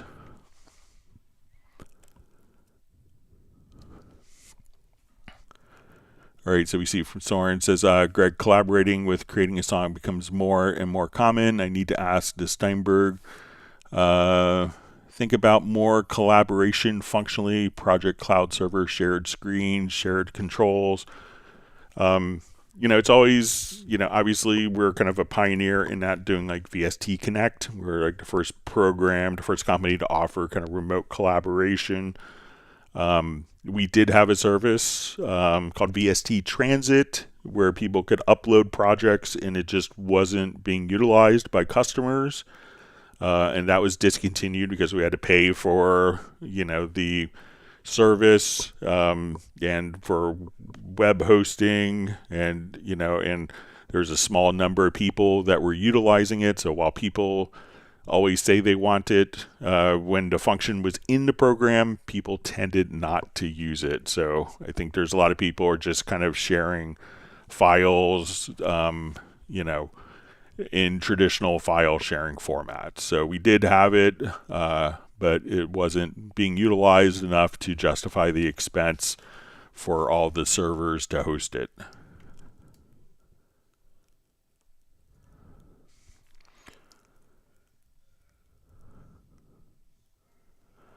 Okay, Dallas LaRue says, in the pull-down menu and export, what is track archives and when would you use it? All right, so let's say I have like this particular drums, and I have my drums here, and my drums are all going to, just revert this. So let's say I want to take my drums and I want to save multiple tracks here. So we listen to this. I have my drums.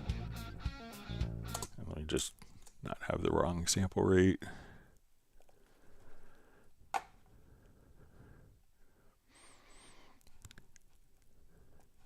Sorry about that. Let me just reopen it. All right, so what a track archive is, it's going to be multiple tracks that could be saved together. So if I want to come over, let's just...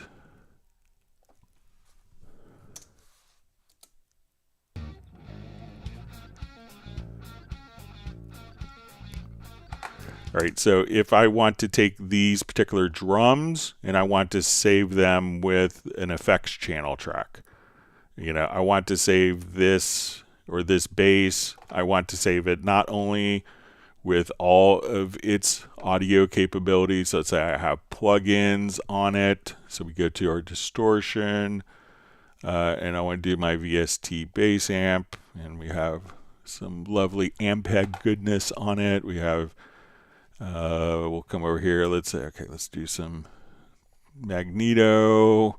I want to add, let's say, a chorusing effect. All right, so let's just come over. All right, now when I add the chorusing effect is being sent out to, so we listen to our bass now.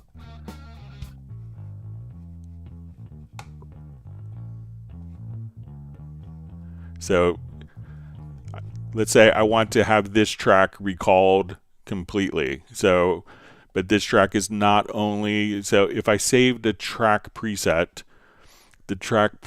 would allow me to have all of my inserts, my channel strip, my EQ, but it's not going to include this because the channel strip is kind of all inclusive. But if I wanted to save more, let's say I want to save this bass part with the chorusing effect, I could select both of these tracks and then, so just hold down my command or control key. And now we'll say, let's export selected tracks. So we'll just reference this for now. So we'll say, okay, so I want to call this bass chorus. And we're going to save it to our desktop for now. All right, so when I go to a different project, so we export selected tracks, and the terminology can be a little confusing because then we import what's called a track archive. So come to a new project, and we'll say, let's import a track archive. And then we'll say, okay, let's come over here to bass chorus. And now it's going to load up just kind of like we do an import tracks from project. It'll now import the bass file. And so we're going to have all the effects on the particular that we had saved. So we have our channel strip with EQ and magneto. We have the chorus, and also the chorus has imported as well. So this way I could take like all of my drums with all their EQs, inserts, their sends, and export it. Or I want these virtual instruments with a common set of effects so that I could just simply load up one track archive and have all my strings, all my brass loaded up with all of their effects. So the track archive, or exporting the selected tracks, will allow you to export multiple tracks that are tied together so that all the processing can be included.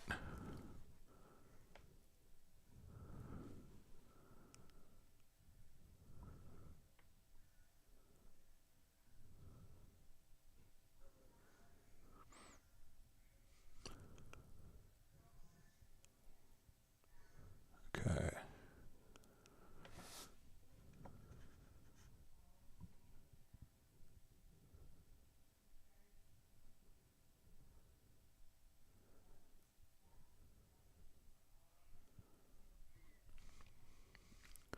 All right, so we see Soren just says, Greg, one thing on my wish list is a plugin browser that could be used without starting Cubase. I need to check versions and existence when I get offers and updates. So I guess, you know, if you, yeah, so I don't, the only way to do it currently, I'll pass it along as a suggestion, but it's just to kind of go into your VST plugin manager, and then when you see any plugin and go to the plugin information that you could see, so let's say if I come here, let's see, I think I have another third party. So let's say I go to the Lander effects, that you could, you know, just come over and kind of see the, let me just go to my VST effects. So if I select this third-party plugin, you can see exactly the version number here. So it may not be, so I guess you'd want this to be external to Cubase, but this is kind of tied into Cubase. But all the information you could start up without a particular project open, so you could start Cubase and just kind of see the version numbers there. So I'm not sure if that would be like worthwhile to, I can see the engineering team just saying, okay, all the information's in Cubase without having to start a project. So it might be a hard sell, but I'll ask for it regardless.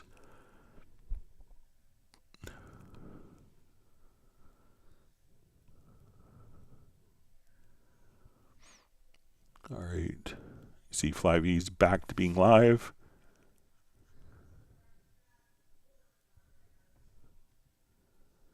So we're seeing Jazz Dude is doing with is able to load into pigments and phase plant, just not the protected content that comes with Cubase. So.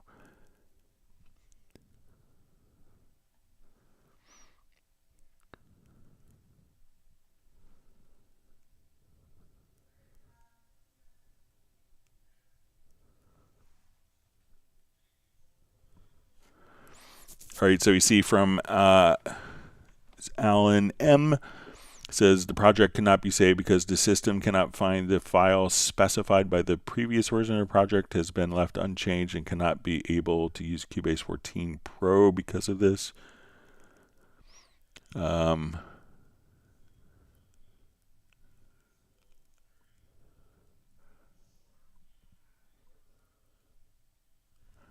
So sometimes I've seen error messages like that when there's a plugin crash, and that could be causing it. But Alan M, if you want to send your project to me at clubcubase@steinberg.de, I'd be happy to take a quick look at your project and see if I could save it under a different name on my side.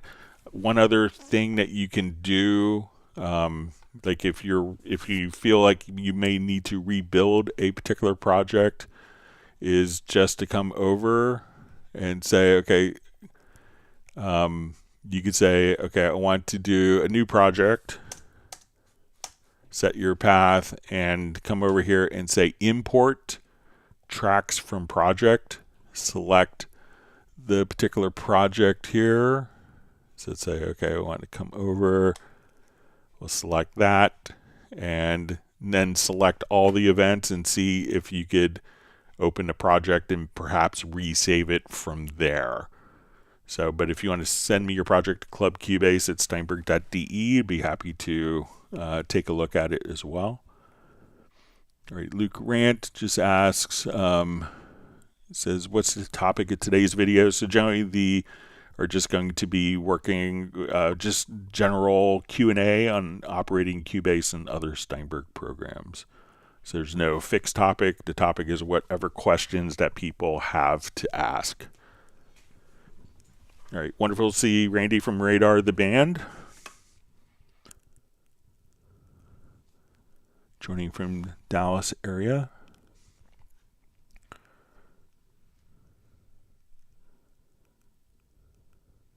We see Jazz Dudes recommending Plugin Buddy. Maybe that will help.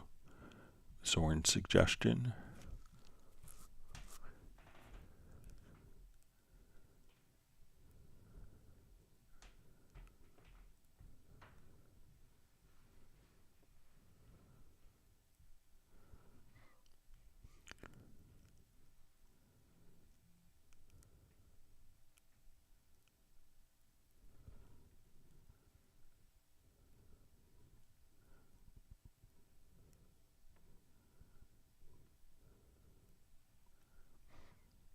Okay, all right, so we have Pertikon Menin checking in from Finland. Thanks for joining us again today.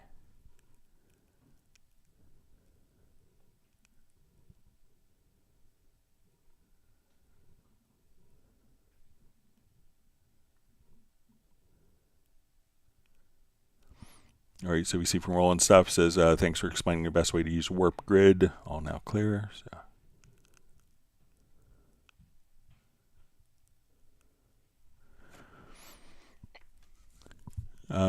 So we see from Real Raven about the changing the samples to 15 milliseconds. Says, thanks, Craig. I had written a similar logical macro. I could share it somewhere. I just wonder if it was possible without the project logical editors. I think that's going to be probably the best way to do it. Let me just see if there's maybe another way. So let's say if I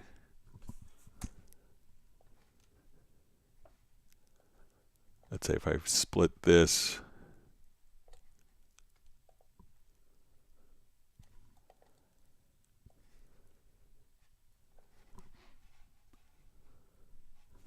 Let's see if I group these together. So I'm just going to hit Command G.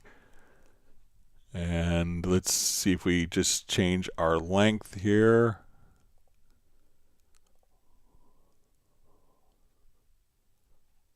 We'll change it all to 1.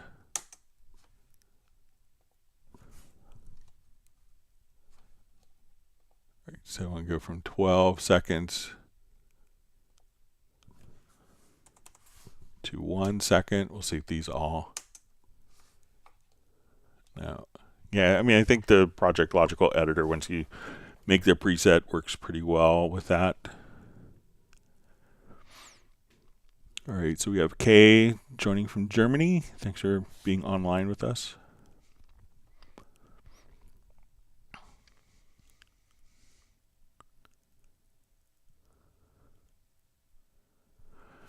All right, Anthony Clark says, hi Greg, is there a way to set the marker line to go all the way down bottom the project to see them through tracks, or it has to move the marker near each track when working?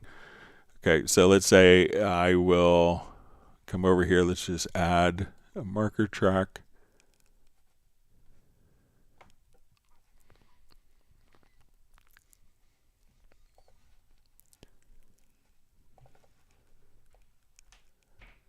Okay, and we'll go ahead and just drop markers in here. All right, so we see that we could have the markers vertically go, and there's a preference for this. Let's get to maybe under event display markers. Let's see if it's that, if it's in there.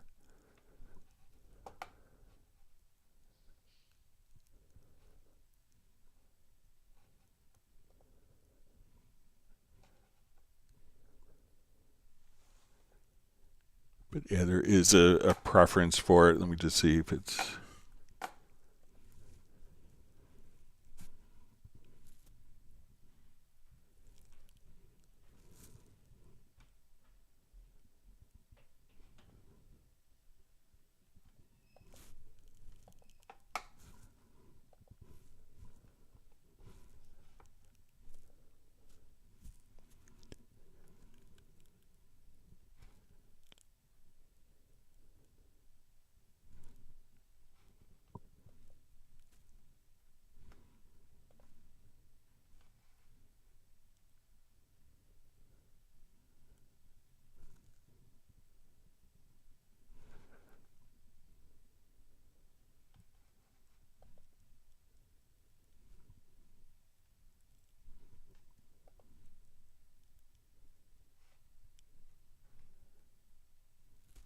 Let's just see if I can find a preference, but yeah, as you can see, the markers will go right through the different events.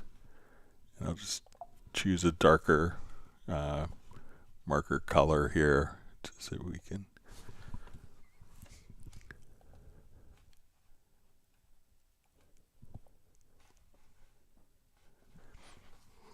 But let me just find a preference to turn it on.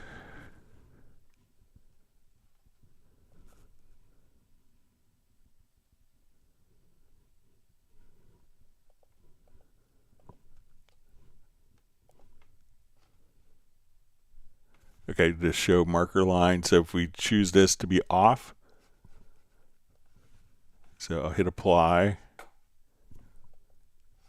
And now when we come over here to markers, we can say show active marker track.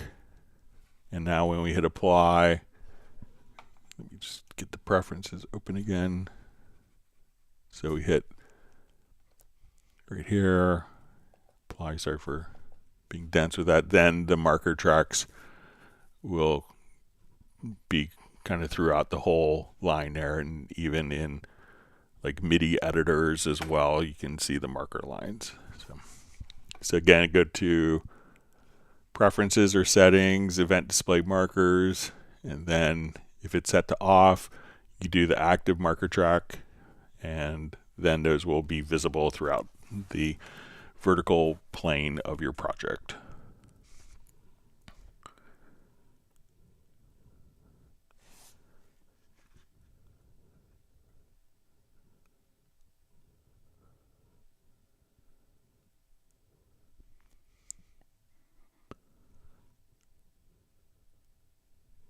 Michael Teams wants everyone to whack the like button.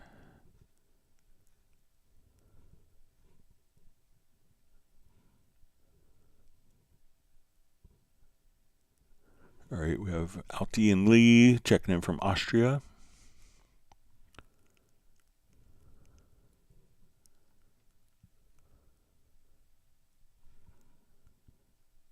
All right, we see Bertie come in and it's like he moves into new address with bigger recording room. Congratulations.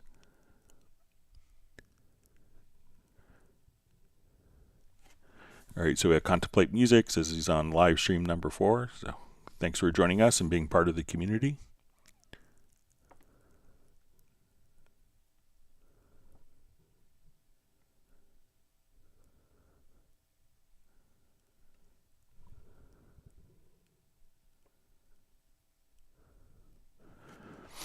All right, so we see from Secret Studio, it says sometimes I want to add libraries to supplement sound or have alternatives, but in Cubase Divisi Mate seems to only send to a single instrument instance. Yeah, I had set up Divisi Mate for Composer once, and we seemed to get it working. There was a couple things that weren't as obvious, so I don't have a license of it. But I could do some research if you want to send me an email, Jay. Be happy to look into it some more.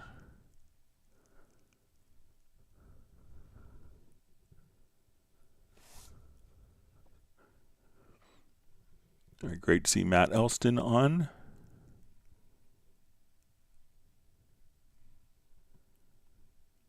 We see Chaz do post a link on Divisi Mate setup in Cubase.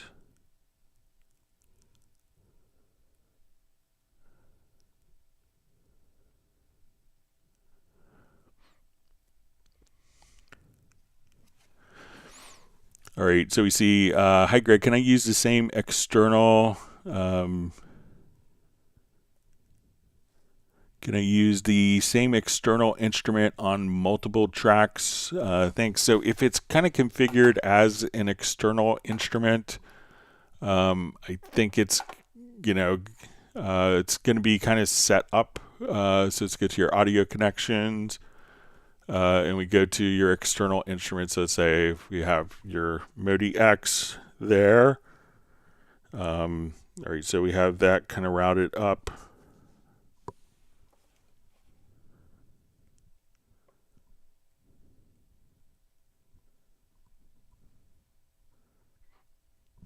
Okay, so let's see if we come over. I think it might be limited to 1 because that way the sound can be, so let's give it a try. So we see, okay, let's add an instrument track, and we see that we go to our external plugins. All right, so I think now it could be that if we add, so we have this going to like our 300 NX, which is kind of for another, so an external instrument. But let's see if we add MIDI tracks. So let's add a couple of MIDI tracks, and we'll start this on channel 2.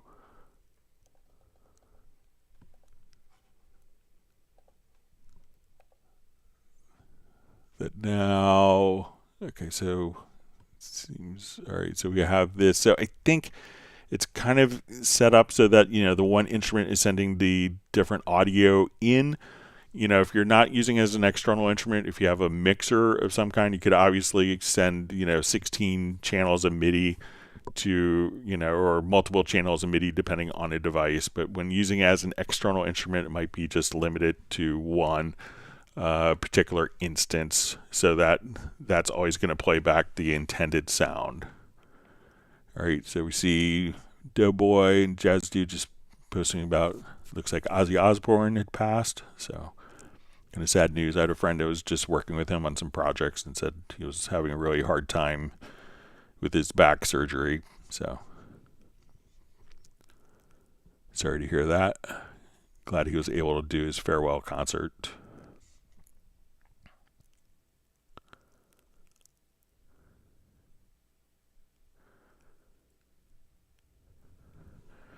All right, so we see simple noir. It says with the accelerando, retardando, I meant speed up or speed down of a specific MIDI item, like ta ta ta ta ta ta ta. So if it is, let me know if it's like a single MIDI note. Just trying to think of, if you're triggering like a musical phrase or not. So let me know if it's like a MIDI, like an arpeggio or something like that, or just a single note. I mean, you could always, let's see if we have,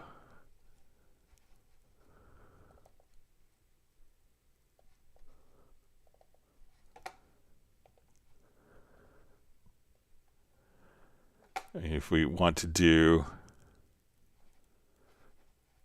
let's say if we have,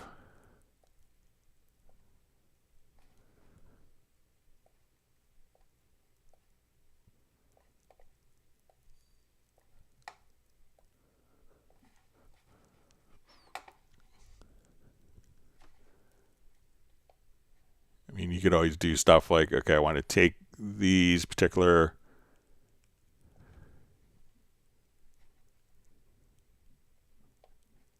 so let's say if we have something like this may not be what you want, but you can do time stretching on the MIDI. So if we have like a MIDI part, I could just kind of grab like the particular MIDI event here. And if we want to speed up the MIDI, or just, let's say I just want to take this, let me just cut it closer.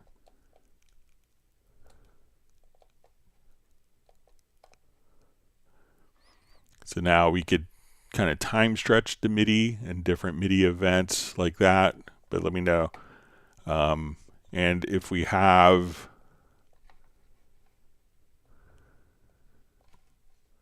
I think even if we have like a particular like MIDI phrase here,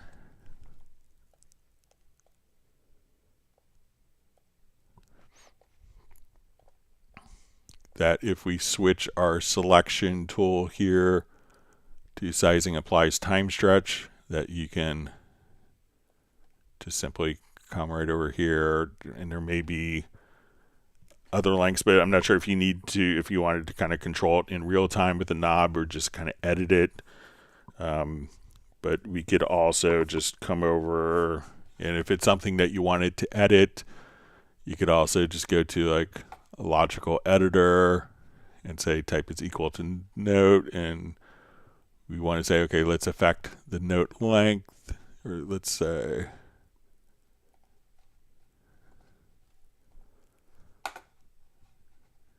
and say we want to adjust the length of the note, and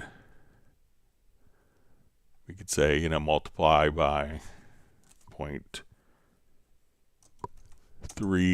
So if you wanted to change the length and position,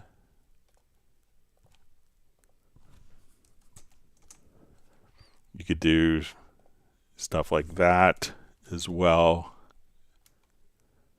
So you could say, let's, just do this by 0.2. But it's not like, so now as we look at this, we could select these particular MIDI notes, and you could change the factor, but you could kind of speed up and slow down, or I'm not sure if you want like a knob to automatically do that, or do a tempo change on a particular event, and then you could lock it back. So, but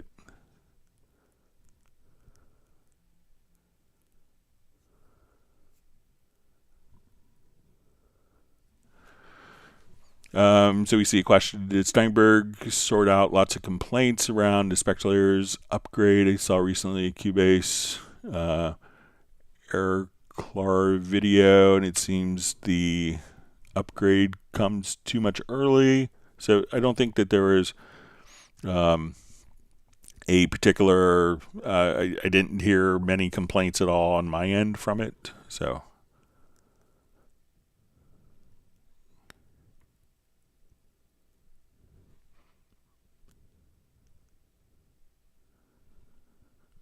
All right, and we see from Simple Noir, it says, I don't mean length, more the timing, slowing down or speeding up. Jazzu says use a tempo track. It says, but that affects all tracks and not the one single item I want to affect. All right, so let's say if we have, let me just go ahead and create something here real quick.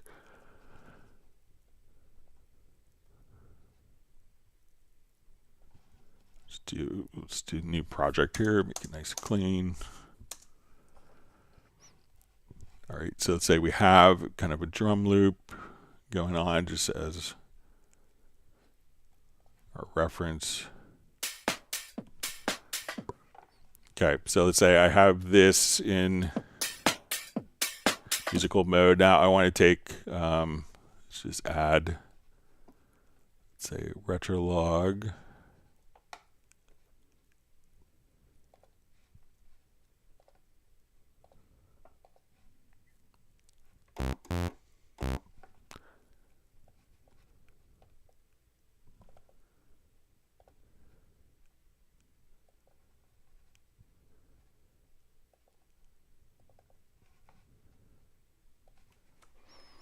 Okay, so show just a quick method for this, let's say.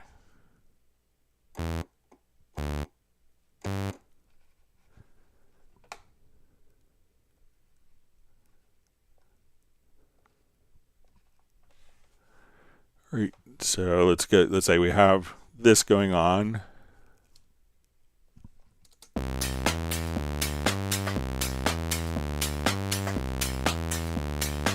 So let's say we have our tempo track, and let's say our tempo track is set to 120. All right, so let's say now I want to, I'll just do kind of a track version of my tempo track. I'm going to have this not follow musical mode temporarily.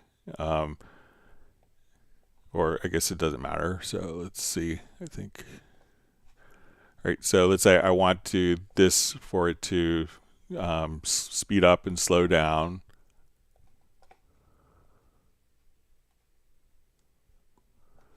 All right, so now I'm going to take this MIDI track, lock it, and let's go back to our original tempo track.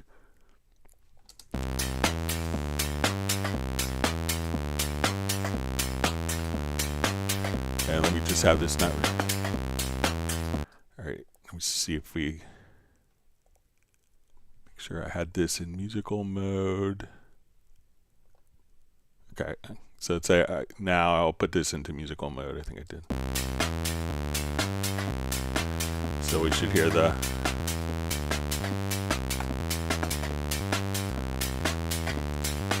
So now I'm going to lock that track that's kind of tied to that metronome. Let's go back to our original tempo, and now we'll have the drum steady.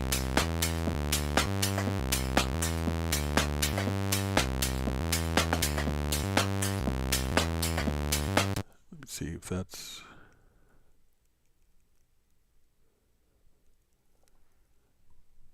All right, let me just see if we could select this. All right, let me just go back to my other tempos. I think we could have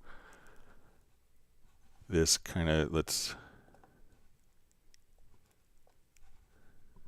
come over here and let's see, thought that we could lock it. All right, let me do some more extreme changes.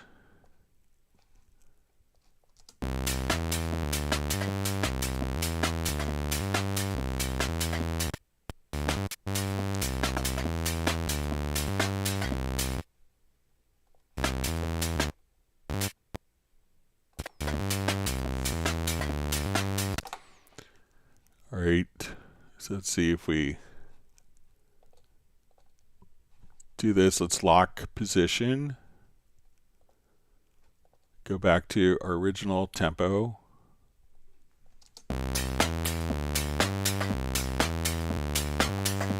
let's see if, so that we had the position locked on that event. Let's see.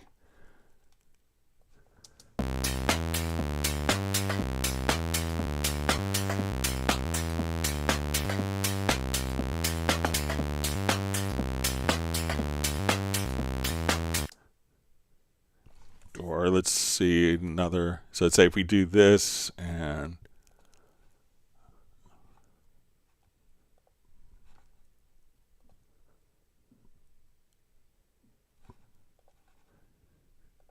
I would think that locking it would keep it at the same position and not in musical mode. We just try. All right, so we have this in time.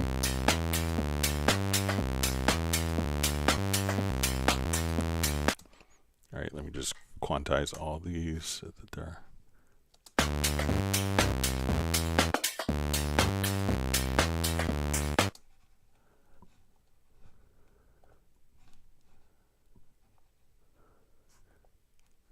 So now we have kind of crazy tempo map.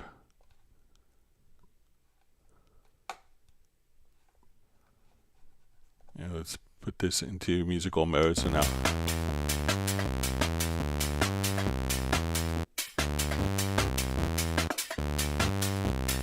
Let me just turn off one quick preference. It might be.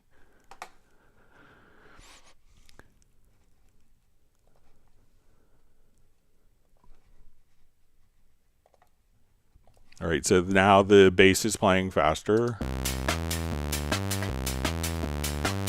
It's playing, so let's see if we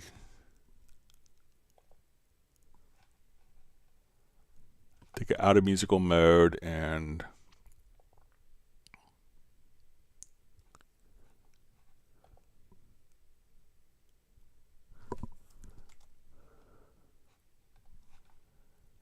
I'll play around with it some more before Friday's live stream, but I think that we could kind of lock the tempo. Let me see if I just do kind of like an extreme tempo change here. So play this back. So you want this to almost play like it's not in musical mode.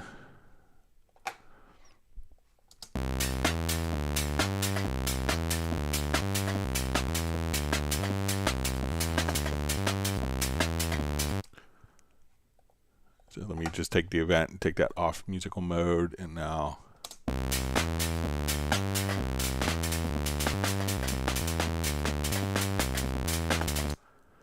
But I'll see if I can play around with it and maybe have kind of a better workflow for Friday's live stream. Sorry about that. Simple Noir.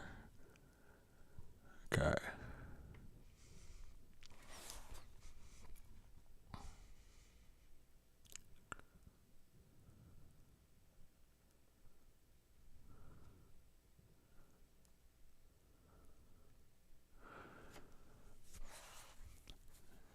Okay, so we see Metin just asked, can you export a single pattern lane to MIDI, for example, just a hi-hats if you want to fine-tune them separately?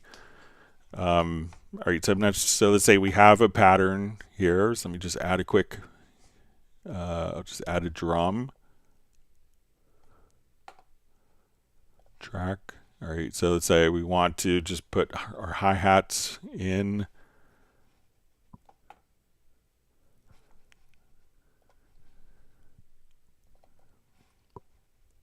Okay, so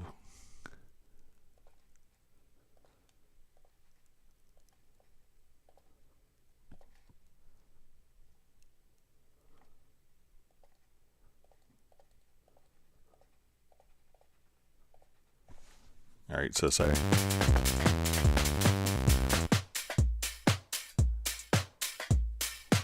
all right, so say if we have the pattern here, let's see if we can do the logical editor on a pattern. So what we want to do is to extract F#1. So let's come over to, and let's say we just have this pattern kind of extended out. Okay, so what we want to do is to get a MIDI. Let's go to logical editor. I may need to convert it to MIDI parts. Yeah, so, and now we could just say we want to extract to track. We're going to say type is equal to, or we'll just say our subtype is equal to F#1.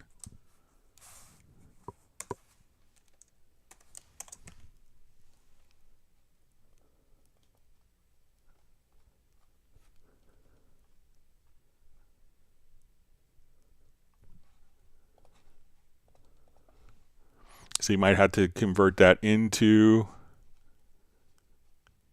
MIDI. Let me just...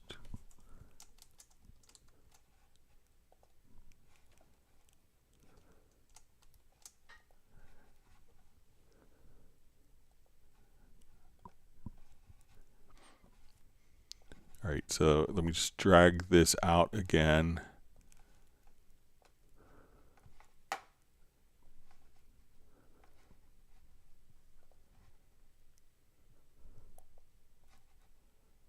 But now if we convert it to MIDI event,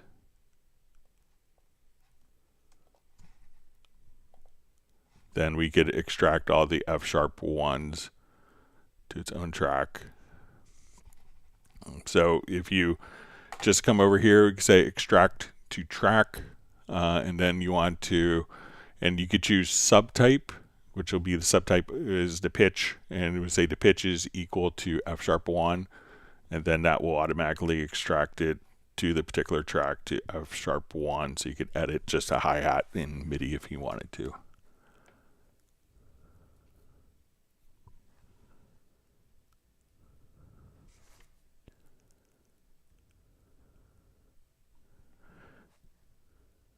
But yeah, I don't think that there's a way to just simply drag it out. You'd have to drag the whole pattern out.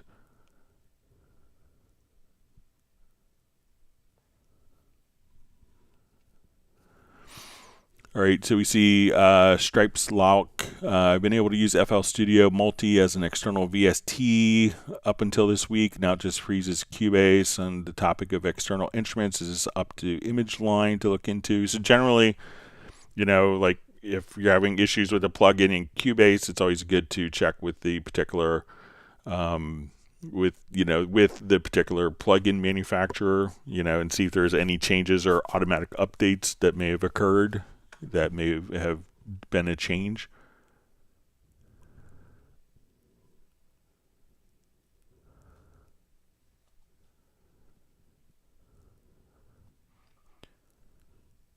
All right, we see Raw Justice Hip Hop is going to start watching on Roku. So.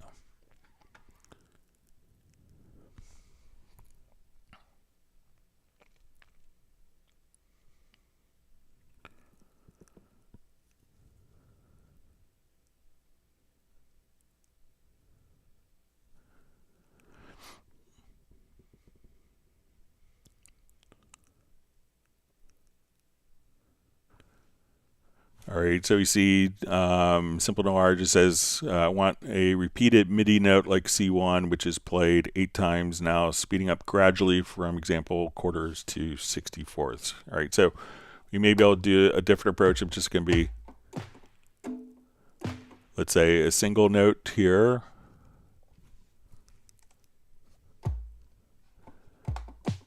All right, so let's say we'll just come over to... but there is also like a MIDI echo. So if you come over here, we'll adjust our pitch to 0.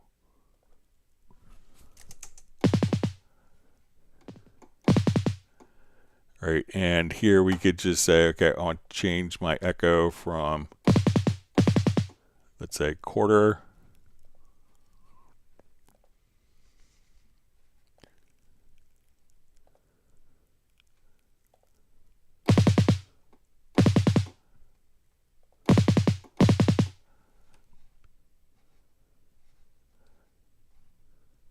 All right, so let's say we want to do.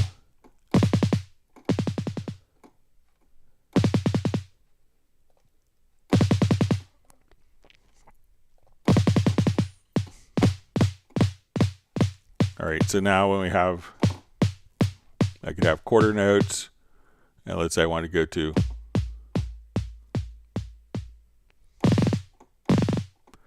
all right, so now if we want to come over here, let's just say we'll go to our quick controls if we want to automate this. So let's go ahead and just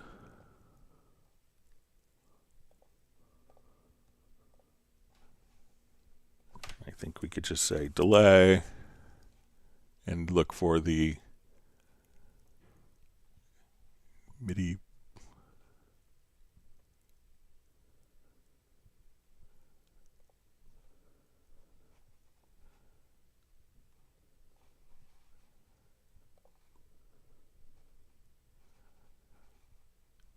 All right, well, let me just do it on a MIDI track here, real quick here.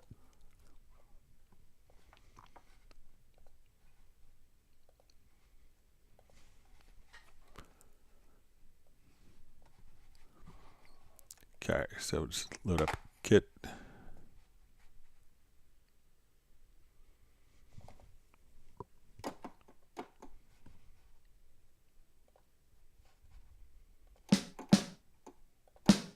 All right, so let's get to our MIDI echo again.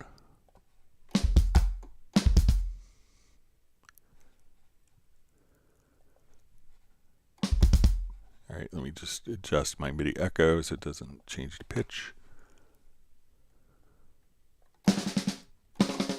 All right, so right now it's eighth notes, quarter notes. All right, so let's adjust this parameter. So we will come over to our quick controls. And I'm just going to click on Learn.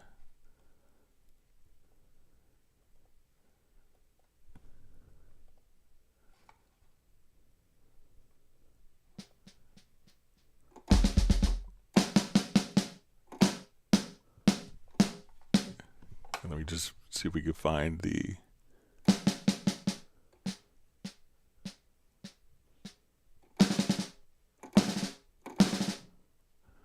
so if you want to start off at like quarter notes,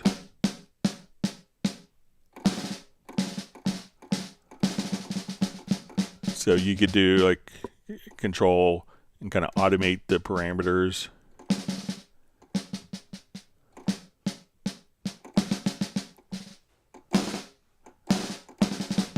So you can play around with that on the MIDI echo, just like that. So it might be able to get you what you want, Simple Noir. See people sad about Ozzy's passing, so just be glad that he was able to do his last concert. I'm sure that meant a lot to him.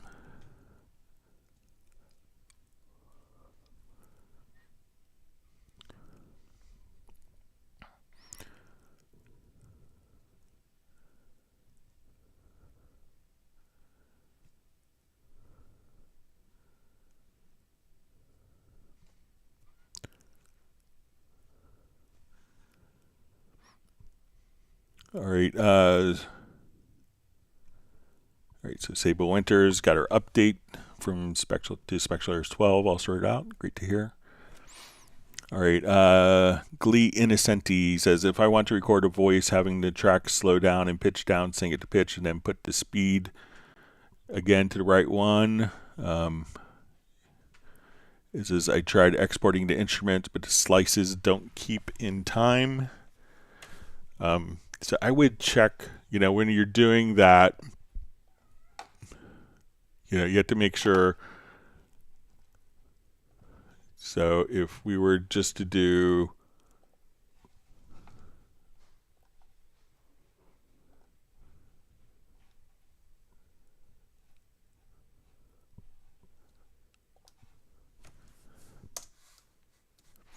all right, so say we have,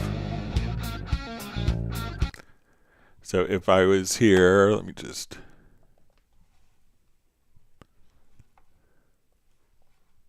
we would need to take all of our tracks. I'll just close this and let's do another example.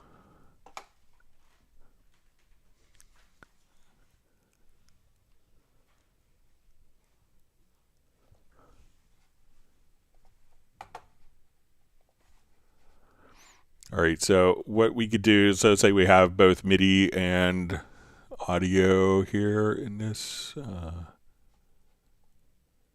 We just open up a different version of this, so we'll have MIDI.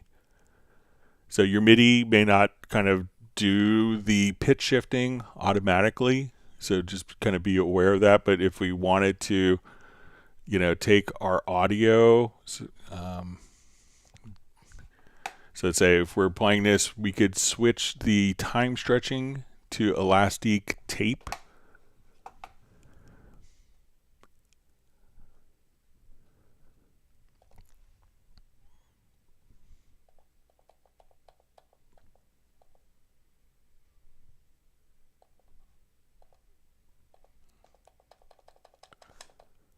All right, let me just do a different example here. We'll try this. Okay, so if we're doing like only audio, when we come over here,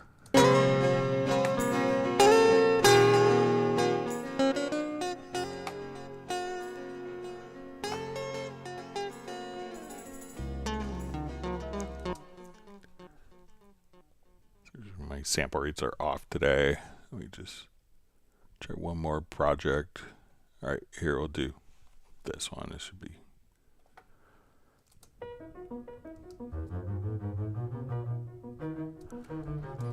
All right, so if all of these events are in musical mode, then we come over here and we put it into elastic, and we'll say tape. Now when I adjust the tempo,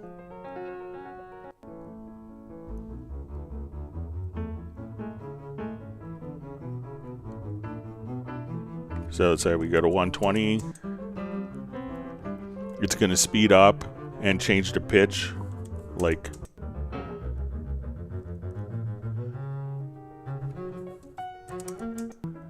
So when you're doing it, make sure that the audio that you record, as soon as you record the file, make sure that the algorithm is set for elastic tape.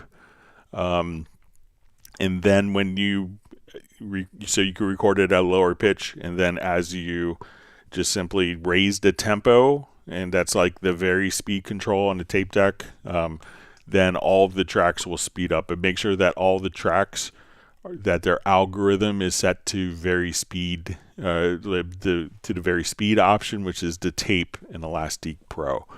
Once you select all the files and change that, then you can slow the whole project down, record your vocal at a lower pitch, and then go back to the original tempo, and the pitch of your vocal will be raised.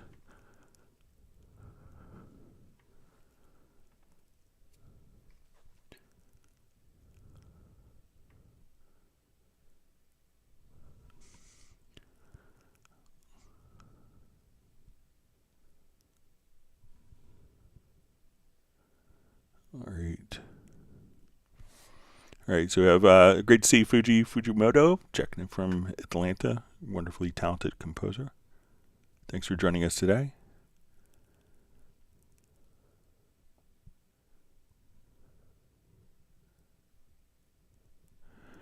All right, so we see GOG says, thanks, Greg. Stereo mode and a fader track gives me both sides of the signal on an external 610 compressor. So glad you got it sorted out. All right, so we have the Artist Knows Love checking in. Thanks for joining us today.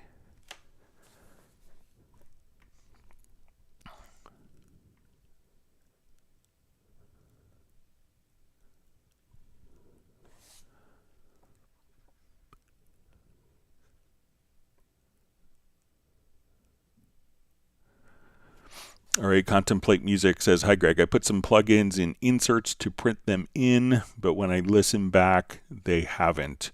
Or am I doing something wrong? So when you have the inserts, like the inserts, if we have an audio track here and we have inserts enabled on the audio track, these are being processed on playback. So if we open up like a black valve compressor, the audio is playing dry and then is being routed through this compressor. Now, if we wanted to apply the black valve compressor to the input, like as it's being recorded, it needs to go into the input channel. Now, if you don't see the input channels in your mix console, you could just come over here and you'll see this little area. Sometimes the input channels will be filtered.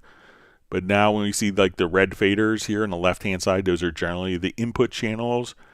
If we place a plugin directly on the input channel, then that particular plugin will be recorded directly onto the signal. Now, some plugins may cause latency when you do this. Some plugins you will have kind of an imperceptible latency, but if you do hear latency when you're doing this with like a really heavy plugin that needs to look ahead, you may have to put it into like a live mode if it's available. But you just need to make sure that it's on the input channel. Then on the input channel, it will be embedded and kind of burned into the audio recording. So just be aware you can't undo that after the fact because it is recorded through the plugin. So it has to be placed on the input channel. Wonderful to see Gerald Ely on, joining from Martinez, California.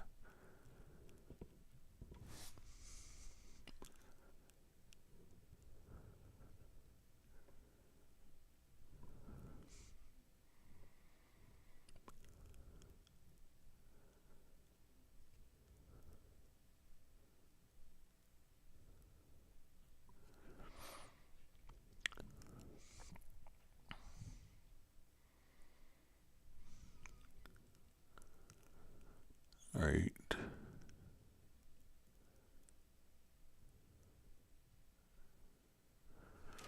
All right, so we see Sable Winters says Korg Slimline USB controller versus Nano Control Studio. All right, let me take a look at the Korg Slimline USB controller.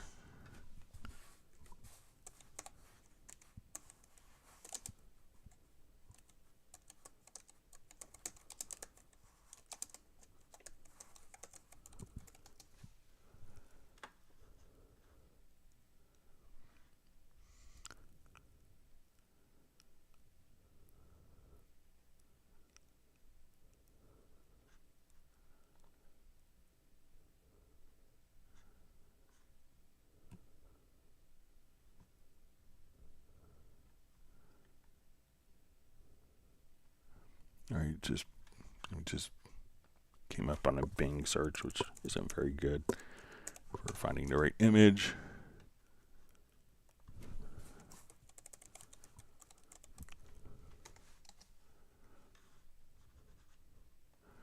All right, so I know the Nano controller, which I have one on my desk, is more for like control surface functionality. That's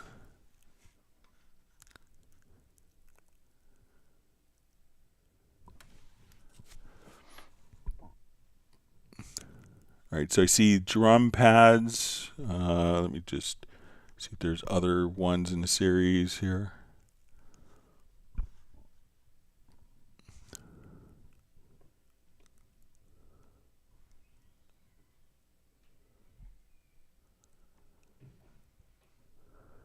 So it looks to be the same. I'm not sure if there's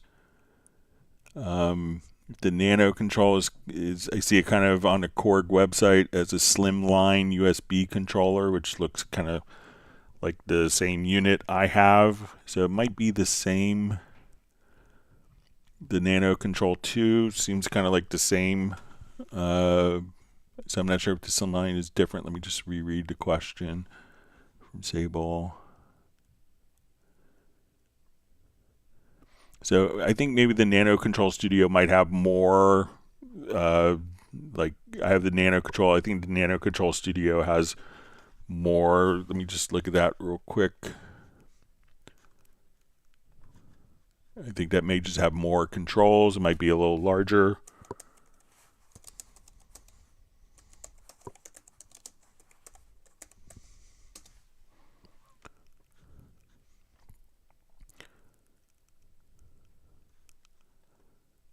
Just looking at So I think the big thing is going to be kind of the maybe like the little jog shuttle wheel, maybe wider faders. So I would, if size were an issue, I may go for kind of like the Nano Control 2 if you have space on your desk. I'm sure you could find stuff, but it looks almost like the same controls except for maybe like the little jog wheel. So if that's important to you, go for the Nano Control Studio. So, but maybe if other people have Nano Control Studio, they could chime in for Sable's benefit.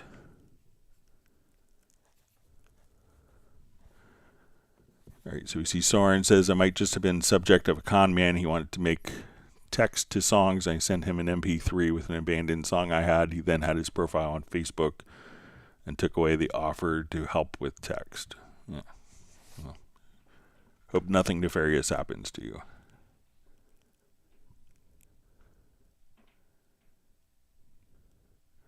All right, great to see Bratman Studio. Rick has made it back to his studio. So we see, when will the next Zoom meeting be? So I'm not sure if it's going to be a week from today, or let me just check the dates on a calendar. So yeah, it looks like July 29th, 1 week from today. And then the August 1st will be on next Friday's live stream. So 1 week from today will be our Zoom meetup. Look forward to seeing lots of people on there. All right, so we see Glee Innocenti just says, thank you for your very speed explanation. All right, so it says, hey, Greg, Rick here. I have a Focusrite 4i4 ADAC, ADAC from Cubase into my MIDI box that goes into my Jupiter 6 Korg M1 since I don't have USB out to go into Cubase. How to make it show in external instruments? So, it depends, like external instruments, once we have, you might have to just, if you want it to show up as like, I'm going to my Korg M1, go to your studio setup, and we want to go, let's go to your studio menu, and we go to like the MIDI device manager. I think it's under more options. And then we could say, okay, on this port, we're going to install a device. So let's say, okay, I have a Korg M1. Okay. And it's connected onto my Focusrite USB port. So let's say in my case, we'll say, okay, it's connected to my audio interface. And then we could just say, okay, we want to come over here. All right. So we say open device. Here we could see, okay, we're going to have all 16 MIDI channels. And you can say, okay, I'm only using 8 on my M1 and 1 on my Jupiter 6, whatever. So you can have those kind of defined, and all days of sharing 16 MIDI channels. At this point, you say, let's add a MIDI track. And we can say, okay, for our output, we want it to go, so let's say our MIDI output, we would just say, okay, MIDI devices, and we would just choose our Korg M1 and our MIDI channel, and then we're sending MIDI out to the Korg M1.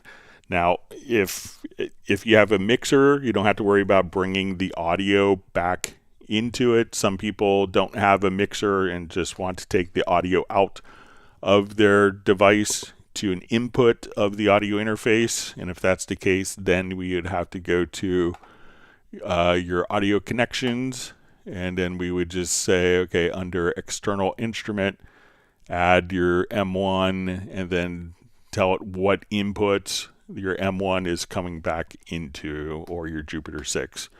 So most people that have a lot of MIDI gear, which I've seen the back of your studio and Zoom meetings, you probably have a mixer that all of your MIDI gear is going into your mixer. So if you have that, then you don't have to consider to reconfigure it as an external instrument. But you may have to record it as audio to include it in the mix down.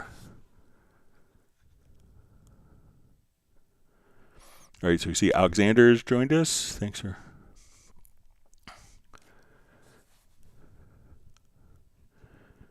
All right, so we see from Yosint, from Chicago,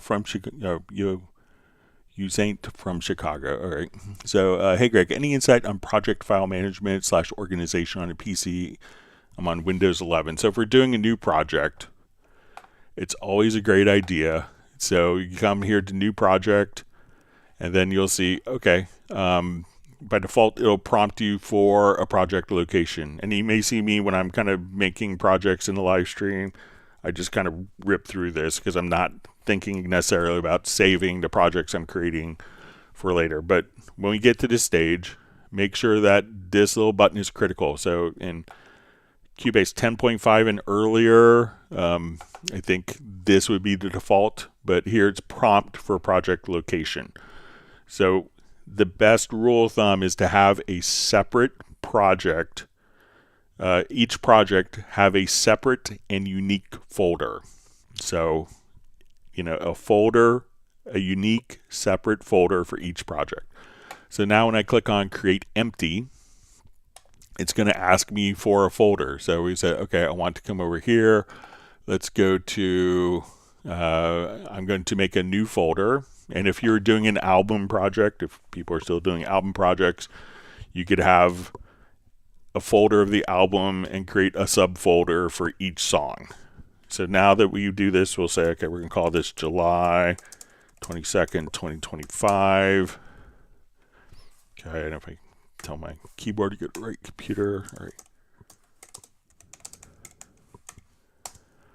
All right, so now when we do this, everything, all the files as we record audio are going to be put into an audio folder. As we have an autosave happen, an autosave folder is going to be created as subfolders right here in July 22nd, 2025. So we come here, we have a blank slate. Let's add a couple audio tracks. All right, I'm going to select these for record. All right, and it's always good to name your tracks. So let's say kick, snare, guitar. So if you name the tracks before you record them, the audio files will carry those names over. So we will now come over here, play, and we'll punch in, do a quick recording. All right, so we have a kick, snare, and a guitar audio files that are all recorded.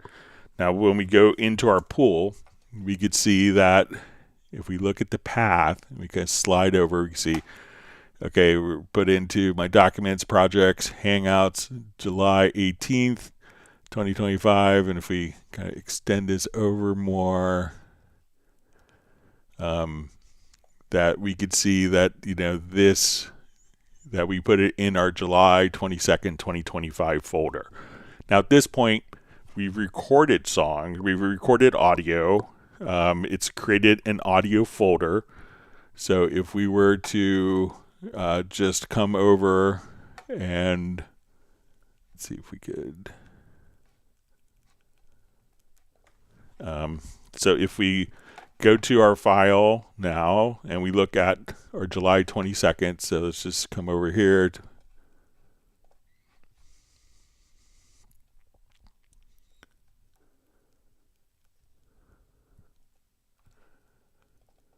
All right, and this is the folder that we created, and now our audio files that we recorded are now in this particular folder.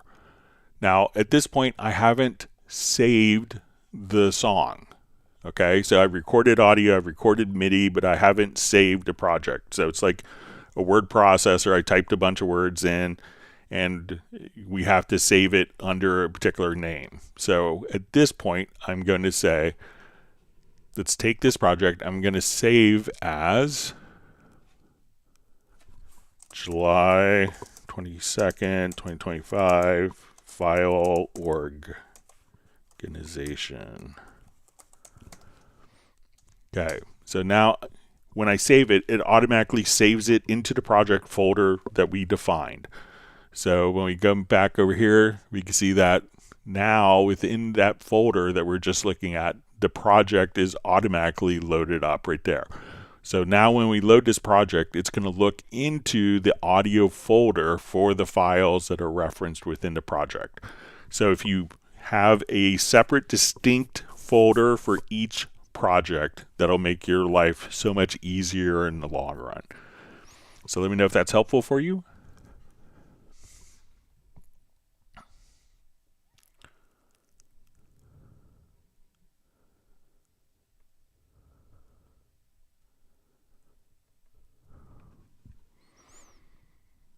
All right.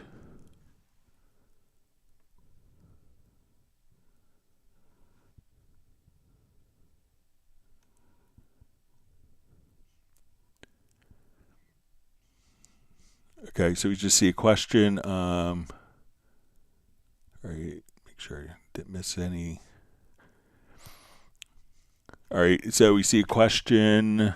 It says, hi, so can you route stereo into two separate audio tracks and get two takes of a DI guitar in simultaneously? All right.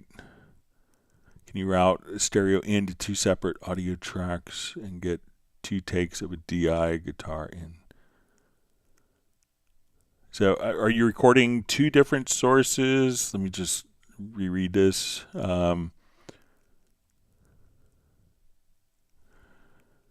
Okay, hi, so you can route stereo into two separate audio tracks and get takes of a DI guitar. So I'm not sure if it's, yeah, so if you, so let's say if you're recording two sources, okay, just, all right, so let's say I have only a stereo in here. Okay, so we look at my input, we have a stereo in, and if I want to, let's add two mono tracks. See if I'm understanding this. If not, let me know. So we'll add two mono tracks. So we'll call this mono 1 and mono 2. And from our input, we can say, okay, I have my stereo in, so I want my left input here, and I want the right input from the stereo input. And then my stereo input could feed these two mono tracks. So if you want to record like an amp and a DI simultaneously, you could have it set up like that. So I'm just going to reread again. Hi, so you can route stereo into two separate audio tracks to get two takes of DI guitar in simultaneously. So let me know, like, so if you wanted this to be amp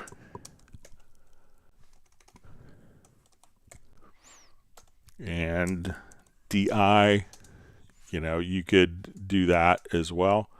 You could also record them as a stereo track and take a stereo track, and if you get a project, you could convert the tracks from multi-channel to mono, or mono to multi-channel, go the opposite way as well. All right, wonderful to see Brian Sawyer from Yuma, Arizona joining us. Hope you're doing well and getting settled into your new home. All right, it says, question, why sometimes when I drag audio into Cubase, it's automatically put in musical mode if the record be in the same temp? How to turn or fix it off in musical mode in Pool or what? So sometimes if we are auditioning files, so let's come over here and say we're auditioning different loops. Now if we tell this to automatically kind of play like in musical mode, so we see this little checkbox here. So when I drag this file in now, we can see that this file is not in musical mode. But if this is activated, this little eighth note right here, when I drag this file in,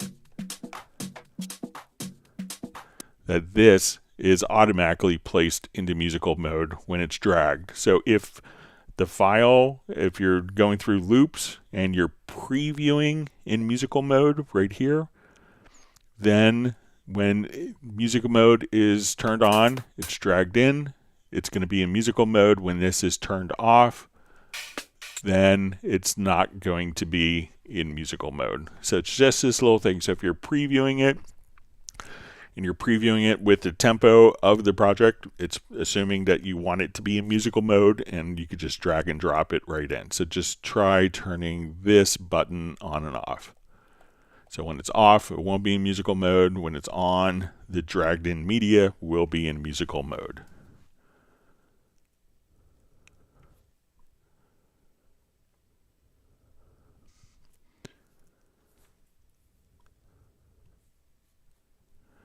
All right, so we see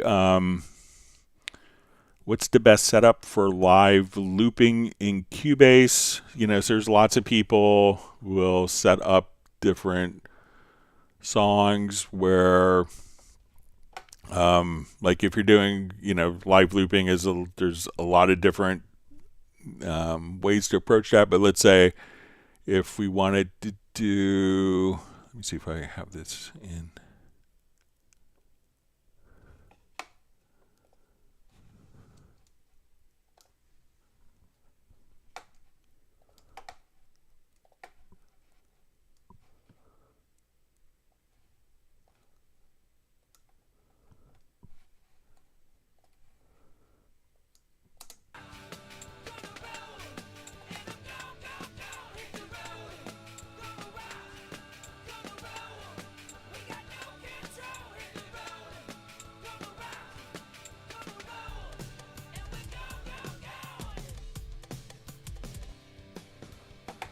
All right, so let's say in this scenario, so, there's a lot of people may set up, like if you're doing like a live type of thing. So let's say, okay, we're playing here. I think we have a guitar solo somewhere lurking around here. All right, so let's say, okay, during the guitar solo part. So a lot of people may just kind of have like a song playing along.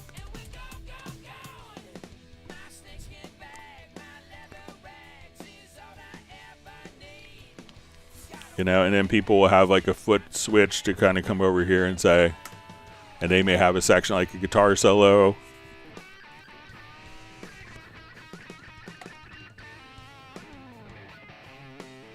So as we're doing this, if we wanted this section to loop, you could just kind of hit the button and just turn on and off the loop. So if you have like a pre-arranged section, you could just come over here and just have that section loop, and people hit a foot switch, turn the loop on and off, or go to the next marker. So you could have different parts of the songs on markers and be able to kind of navigate to markers using like MIDI foot switches quite easily, or iPad with like Cubase IC Pro.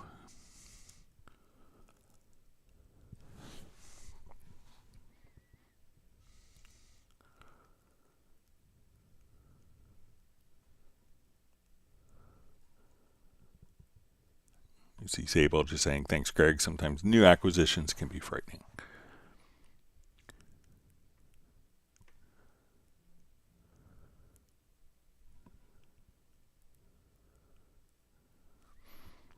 Okay.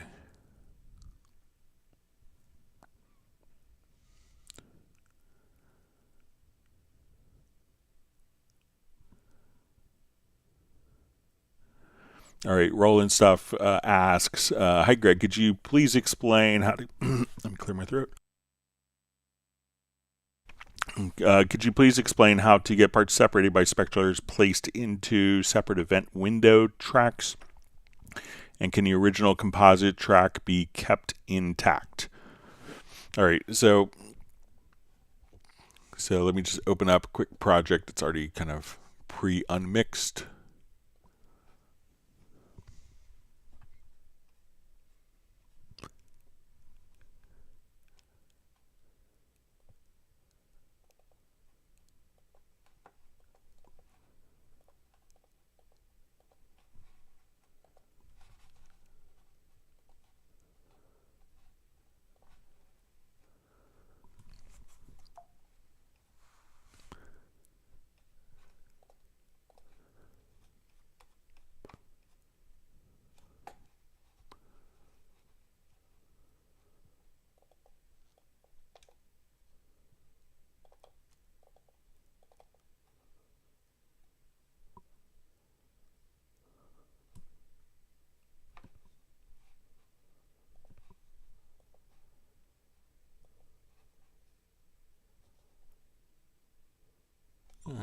thought I had the project all.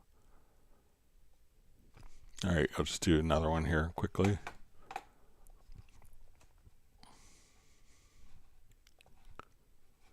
Could be that was done in spectral layers 11 and I have 12 now, so let's just create empty.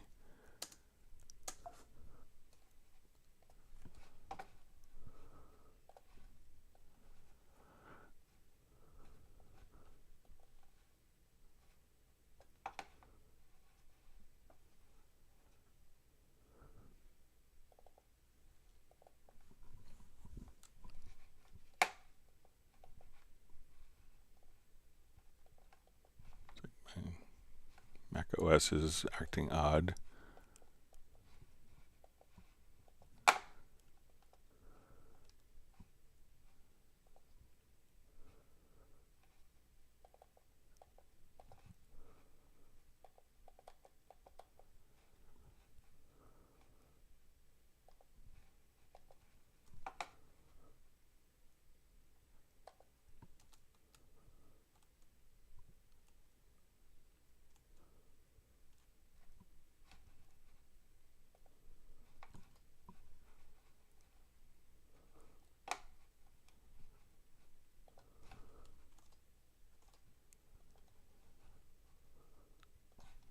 Sorry, it's just not allowing me to select certain things.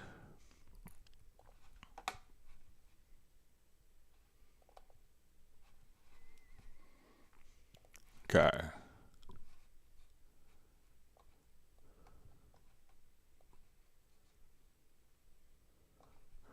All right, so let's go ahead and unmix this. So we'll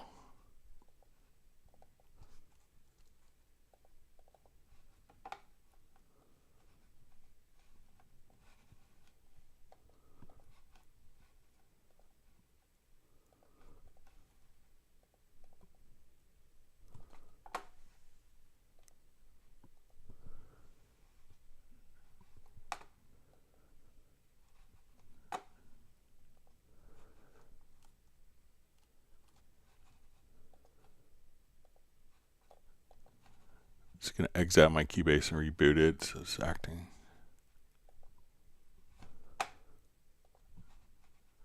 Sorry about that.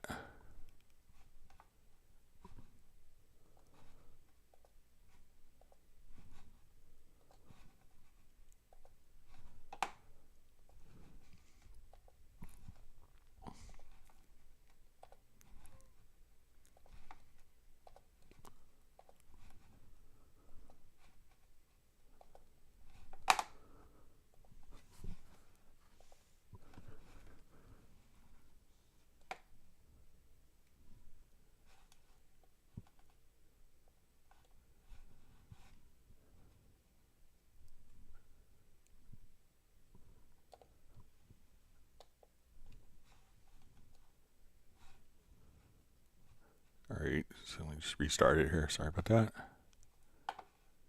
It's like my Finder was acting odd.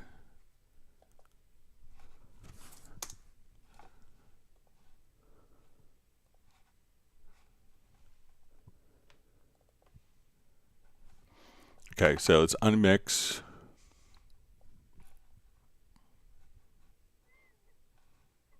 Okay, so one of the things we can do is let's come over here. I'm just going to duplicate the track version. And I'm just going to bounce selection on this one. So now this will be kind of a separate audio file. And I'm going to come to my extensions, go to our spectral layers, and let's unmix.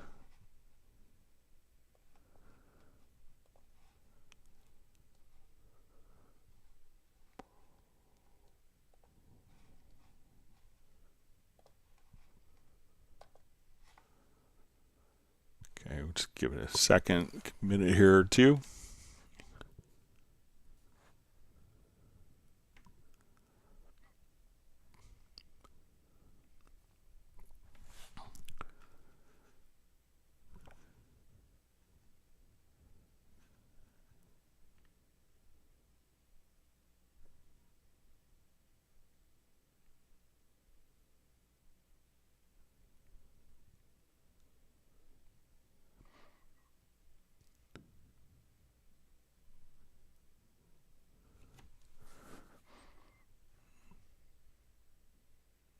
just let this go through.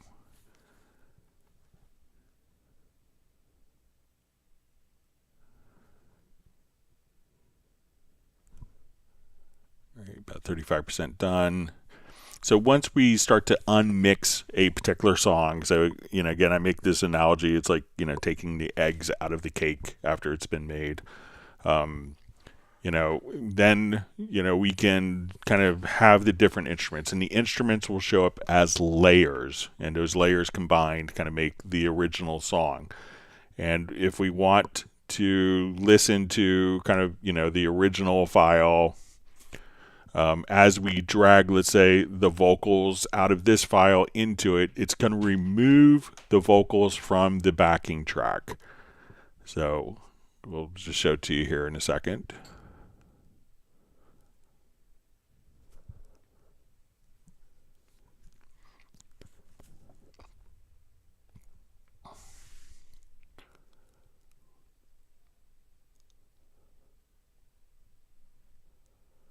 All right, it's about 80% done, 76% done.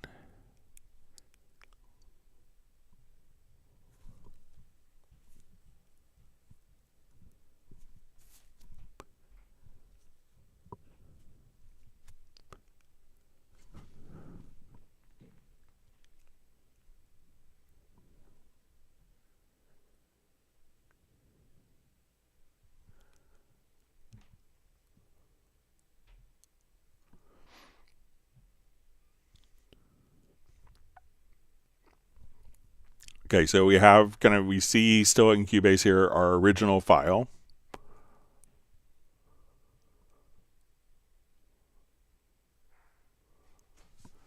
Okay, and so now when we play it, it's going to be playing now through spectral layers as an ARA extension.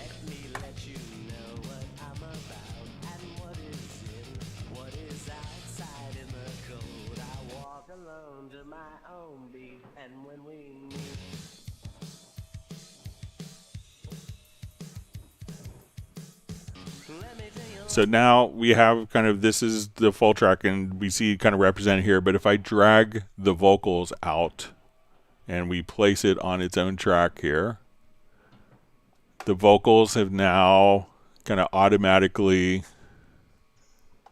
been extracted from the original file. So when we play this file, we don't hear the vocals in this file and the vocals in that file.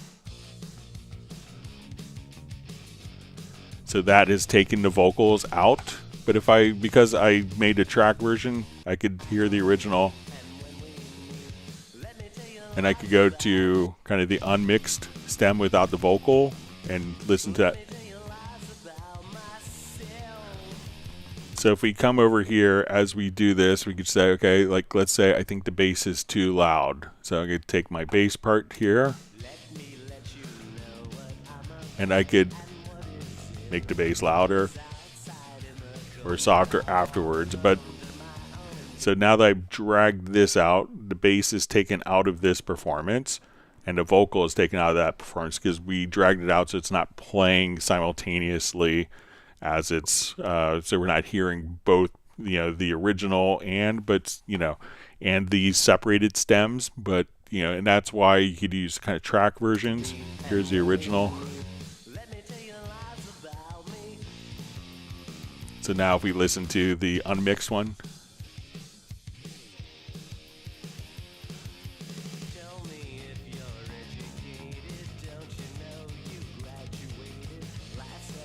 so that way it's not kind of duplicating the different parts when it's unmixed. So if you work with track versions, you could toggle back and forth pretty easily.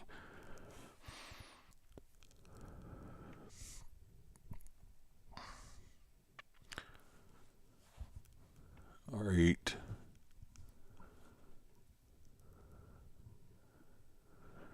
All right, so we see Bratman Studio says, thank you, Greg. There's a limited number of instruments in that drop down. Is there some files to include like a Jupiter one, or there are like different, like if you're looking for presets, I'm not sure if the Jupiter had presets by name or not. But if it has like patch name scripts, there's a lot of them floating around the web. So if you go to check out Riveted Studios, was always a good source of patch name scripts. But you could actually make your own patch name scripts here. So let's say if you want to go to so when we do this, so let me know if it actually has patch name scripts on the Jupiter, or I can't remember just off the top of my head. But you could also just come over here and define new and say, okay, we're going to call this our Jupiter. And we want to use these MIDI channels. So let's say, okay, we'll go to, I want this. So we'll come over, and now we can see our Jupiter. When we go to open the device, we could come over here.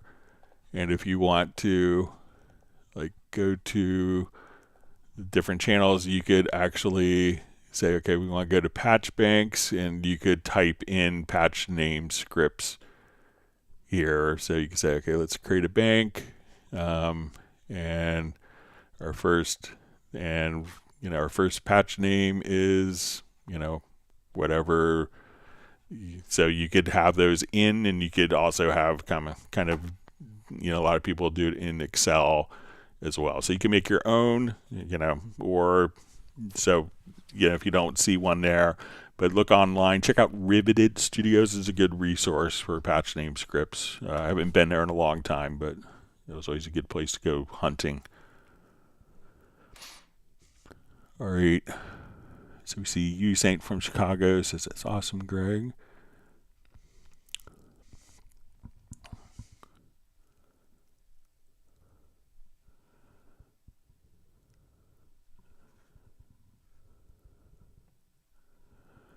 Okay, so we see from Soren says, my blind friend has troubles with project save location. Unfortunately, he saves the project, then the next project goes into the audio folder, the first and the third, and audio folder, the second, etc. So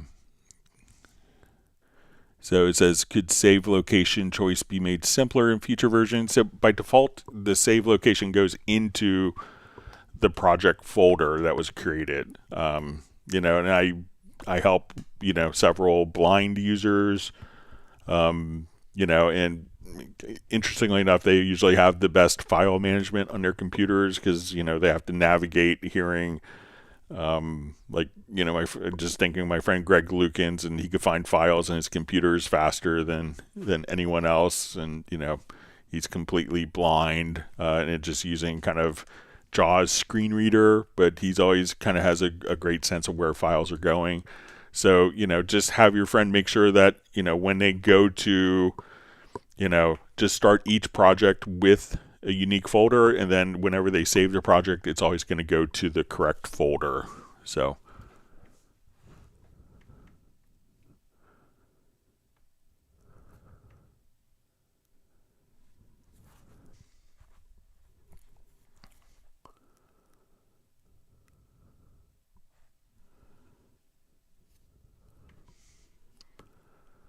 Okay.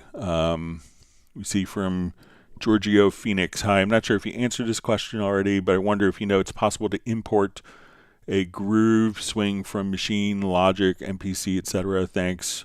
So anything that has a swing, so if it has like a MIDI swing to it, so generally, I think the groove quantize presets, so what you can do is anything, just take a standard of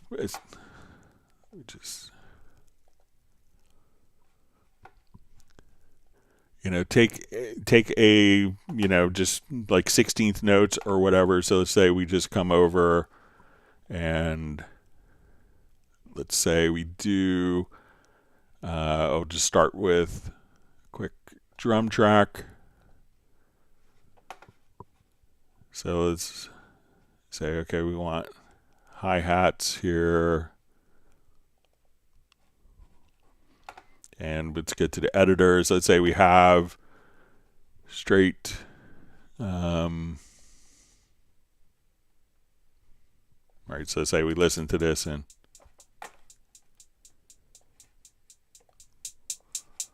all right, so I drag this. So let's say we have, so take, if you have any MIDI or audio event, what you could do is, so let's say we come over, let me just come back to the editor for this. All right, so let's say I'm here and I apply a swing to the playback of this. So let's just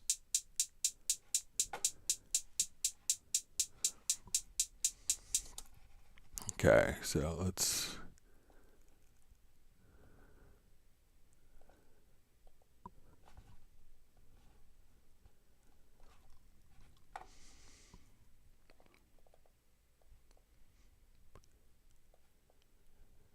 right, so I'll put a swing of, let's say, 80%.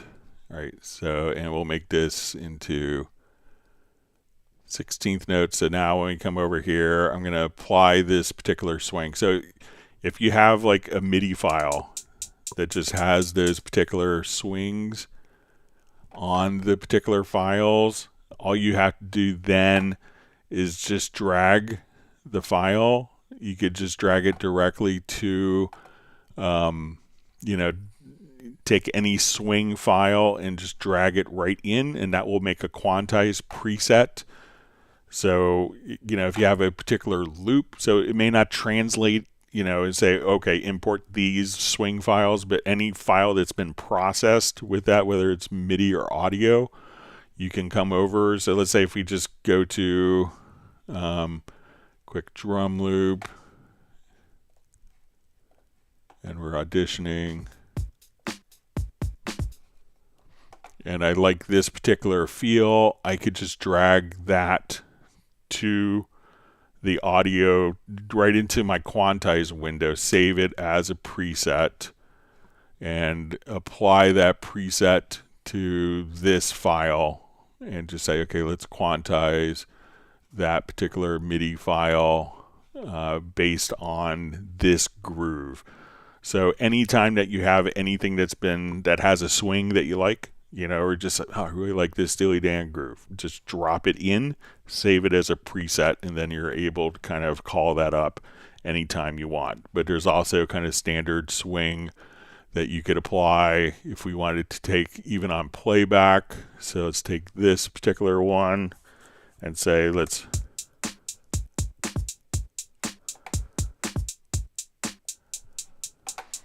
there's even a quantizer MIDI plugin that you could use as well. So if you wanted to come over here and just go to the quantizer, and if you want to take that and adjust the swing feel, you could do that. So there's lots of ways. So it may not directly import it, but anything that's been that swing has been applied to, whether it's MIDI or audio, you could just extract it and save it as a preset right in.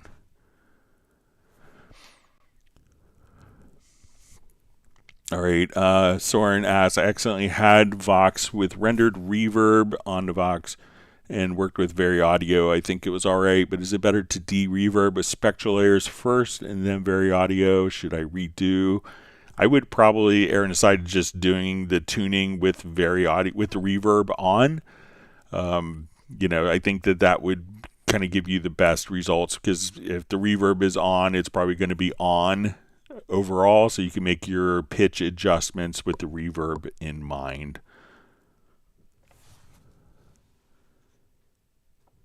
All right.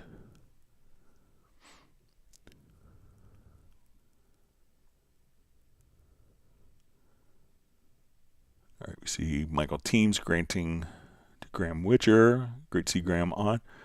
1 gallon of chocolate cherry mash ice cream. Thanks for joining us, Graham, from Oxford. And my family and myself has received 1 gallon of Rocky Road ice cream. All right, Alexander asks, question, guitarist was recorded guitar in my temp, But when I drag to Cubase, it put it in musical mode. If I turned off musical mode, it's not correct. So how to solve this problem in Pool. So if you have a file that's in musical mode, one is just to select it and turn musical mode off right there. And the same thing can be accomplished in the audio pool. So if we go to media to open pool window, we can see the audio file, and then we'll see kind of musical mode, and then we can just simply turn it off and on there. So same way, two different approaches accomplishing the same thing.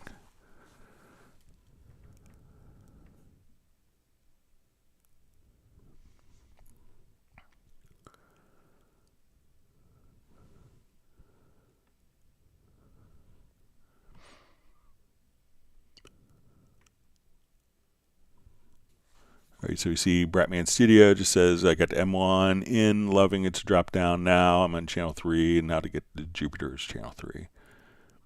Yeah, so you could set it up on channel 3, but if the patch names, just if you get a chance, remind me just if the Jupiter has actual patch names and script. All right, so we see Soren says, as ethical question to Greg and everybody, we are using virtual drums, guitar, keys. Sometimes and recently AI advances makes it possible to have virtual singers, not at all prompted. It seems many are objecting to using virtual singers as lead singers on release. What do you think about it, Greg and all? Should virtual singers be demo singing only for real singers?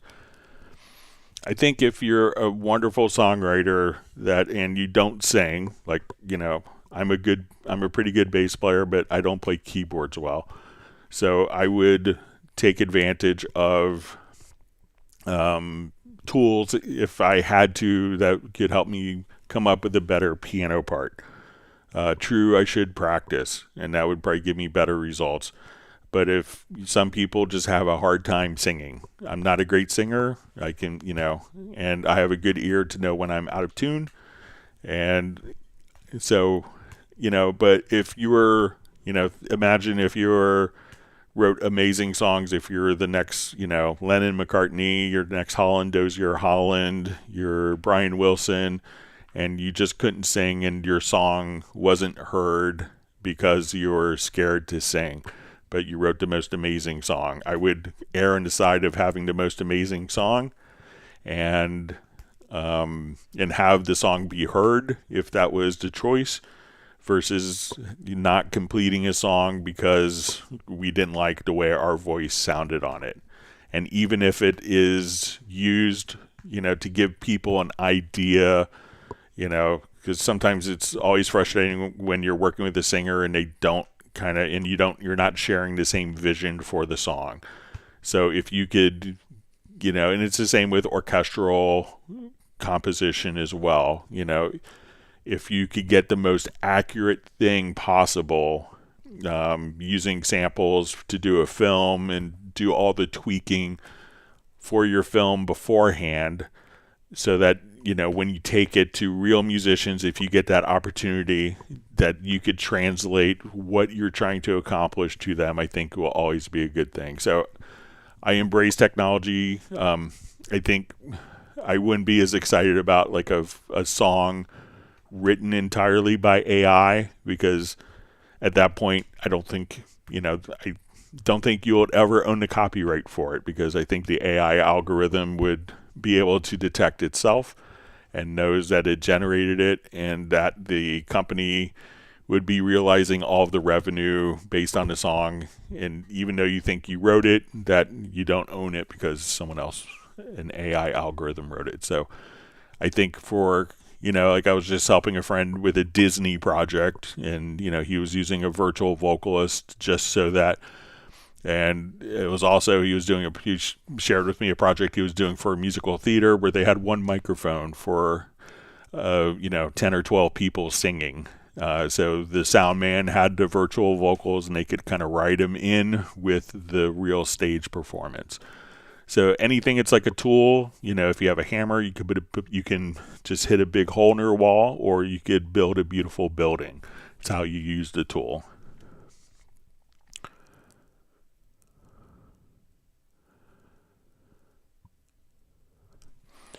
All right, so we see Roland Stuff says, thank you, Greg, for the Spectrular's explanation of version 11. If you have time, could you outline the version 12 improvements, please? I see the unmix has been improved. So that's always a big one, that the unmix has been improved. I think when we do the drums, that the drums also, you could do the cymbals now separately. And just kind of overall kind of selection of, different selection tools that are available as well for, doing the spectral editing has also been made a little more streamlined. All right.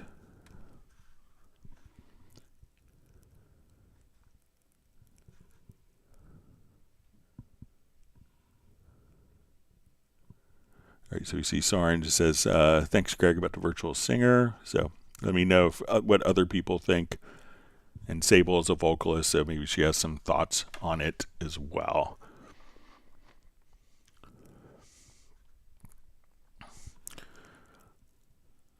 All right, it sounds like a good discussion for our Zoom meetup next Friday.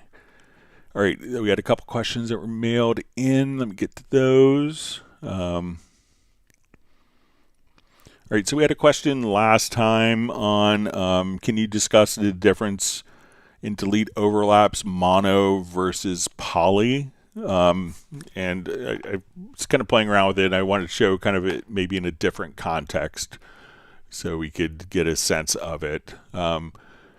So let's just add a quick instrument track here.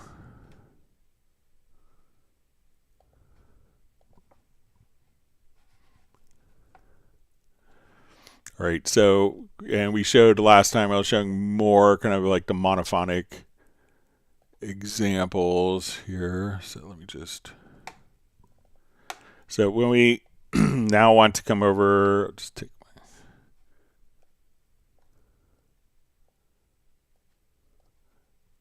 and we have notes that are overlapping each other. So let's say,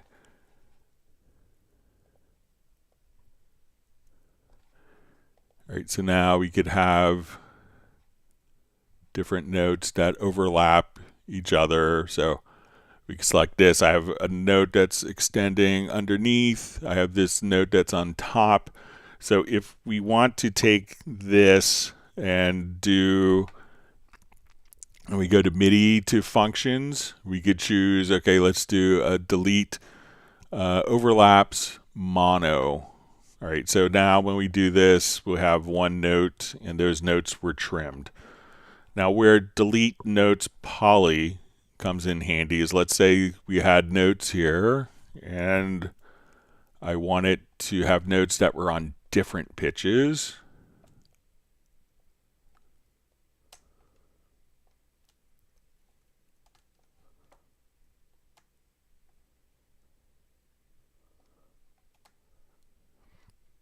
And let's say these notes are overlapping.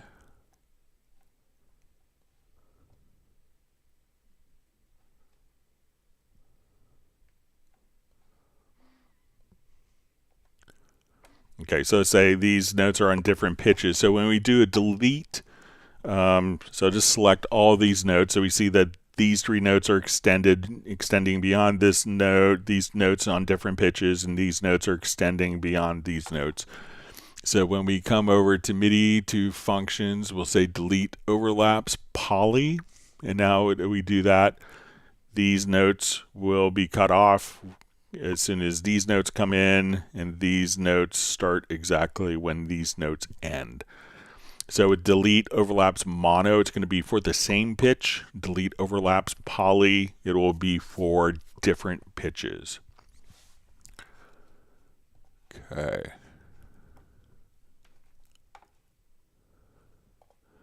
Okay, our next question that was mailed in says, I was wondering why Nuendo 14 versus 13, I cannot have any timeline on top and faders, only below as seen in the screenshots. I cannot seem to turn off the above information like EQ, sends, etc. in Nuendo 14. Thanks in advance.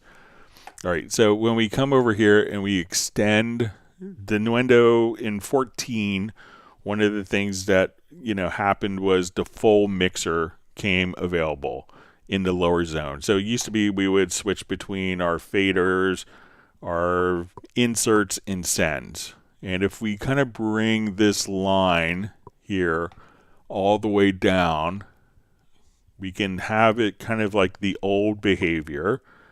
But, you know, what we could do is in the lower zone, we could have kind of the full mix console. So it's not like an abbreviated vertical mix console. So if you're working with like larger screen resolutions, it's pretty easy to just kind of come over here and bring this down. Now, sometimes you may also notice that when we do this, that we could change the height in kind of different areas. So you'll look in the center for these like little dots, and here we could bring these different sections, the heights up.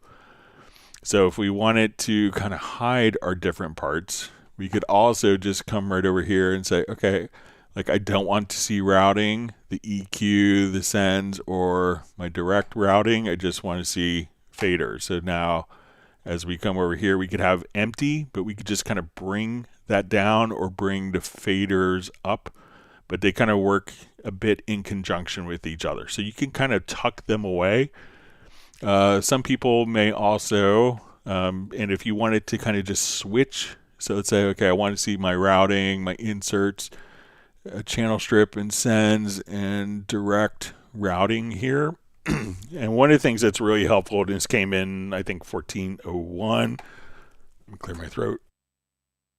In 1401 was the ability, if you wanted to see those other elements, to hide the faders. So again, to get these kind of settings, you could just kind of say, okay, we want to see a full mix console here. But if we go to the little setup window, we can just kind of choose. So if I want to, because I have the fader here, I could just say, okay, I want to see all of my inserts and sends here, and I could control the faders here. Or I just want to have a fader, and you could turn that on and off with different keyboard shortcuts if you wanted to. So by design, there's more information that you could see, but you could still tuck them away and still have it look like it's in version 13. All right, let's go back to some of our live questions. All right, thanks for all the great questions from everyone.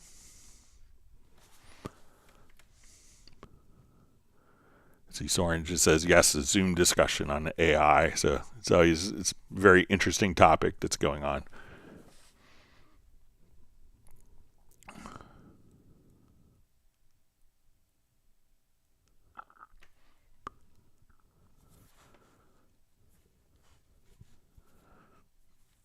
All right, so we see Anthony Clark says, question, is it possible when double-clicking on an audio file before editing a very audio to keep the audio waveform to stay in its octave and not moves or lock it?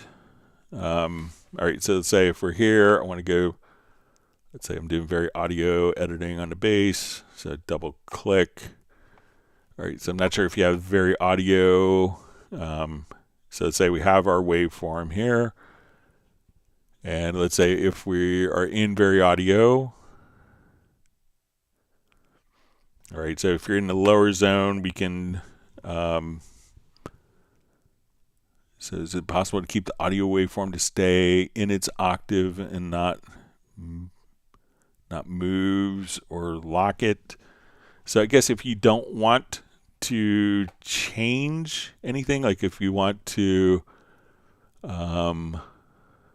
lock the very audio, you could just simply, so while it may not be the colors, if we come over here and let's just say if we switch tools, now I can't really, it's kind of locked into place, but let me know if I'm misunderstanding the question. So I'm not sure if, so let's say when we go to edit very audio, if you, so we could kind of see that it'll pop up there. So let's see, it's possible to double click on the audio file before editing a very audio to keep the audio waveform to stay in its octave and not moves or lock it.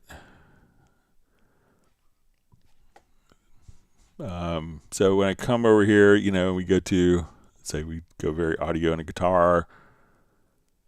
So I'm not sure if maybe if you could, Anthony, tell us what you're trying, like maybe if there's something that's happening that is annoying or bothering to you with that.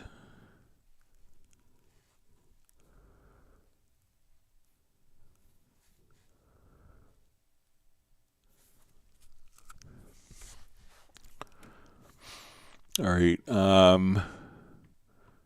So we see Val from Vienna says finally at home and joining the stream after a stressful video shooting today. It says I'm sunburned all over from head to neck. All right. We see question. I've heard the Dolby Atmos renderer has gotten a huge update. Will this come in Cubase 14 or Cubase 15? So sometimes when Dolby, if it's the Dolby, sometimes they update it, and sometimes it's not always available to partner products. So I can't really comment on anything like coming in the future for Cubase. But generally Steinberg is pretty on top of most stuff, especially with immersive. We've been doing it for a long time.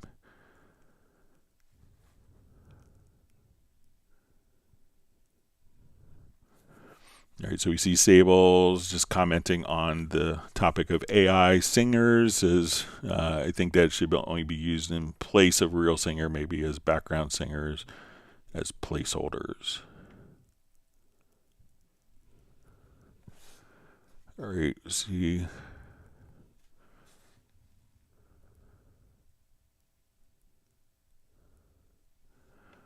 Okay, so we see from Anthony Clark probably a clarification. It says when you scroll up and down, the waveform keeps going all over the place and keeps going all over the place. Not about the notes. How to fix the waveform to stay in its octave. Okay, so let's say if we go back to our bass part and we scroll. So we could think of the waveform isn't really indicating pitch. So the waveform is more as a visual reference, so that whatever octave you're in, you could see kind of the background image of the waveform, but where it shows up is just going to be kind of the center of the screen, and the waveform really isn't indicative of the pitch. So if you want this waveform to kind of change with the octaves, it's more for like doing visual rhythmic editing. Like, okay, I see this part. I need this event to start here instead. And then you could kind of see those particular changes. So if we say, okay, let's change the length of that particular note, we could see those changes rhythmically for when you're doing warping. So regardless of where you're at, but if you're thinking that this is kind of conveying like the pitch, it's not, so the segments are really what determines the pitch, and the waveform is more for kind of rhythmic editing when people are doing warping within the Vari Audio editor.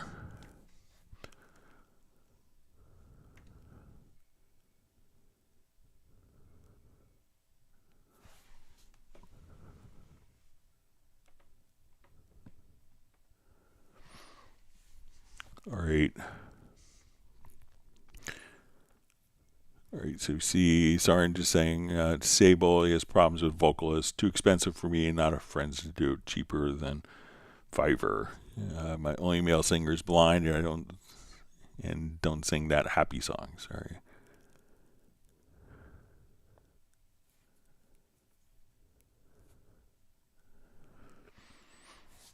All right. See that Sable had a dream within a dream last night. Couldn't wake up, but woke up screaming once she got out. So sounds like an Inception thing. All right. I think we're at the end of questions so far. Let's see if there's any other questions that kind of sneak in. I want to thank everyone for all the great questions. If you've learned a new tip or trick, make sure you hit the like button. We'll be back on Friday, starting at 1 p.m. U.S. Eastern Time. And then on Tuesday next week, we'll be doing our 2-hour live stream and then 2 hours of our Zoom social meetup. It's always a great way to meet other people on the live stream, always fascinating discussions. So We'll have some discussions on AI integration.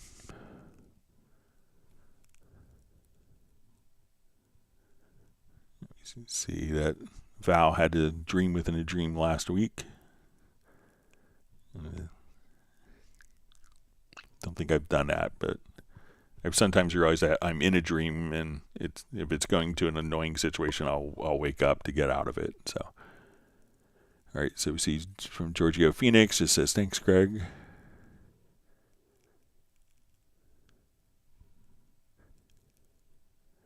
All right, great to see Capital Razor on. Thanks for joining us today, being part of the community. All right, we're giving our 30 seconds or so, and if we don't have any more questions, we'll get wrapped up. Thanks again for all of your questions. It's always so wonderful to be a part of the community for the live streams.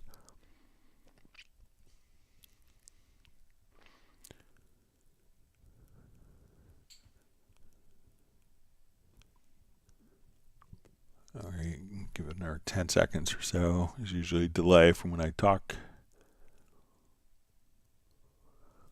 Val says, "Can't wait to dream of Cubase again."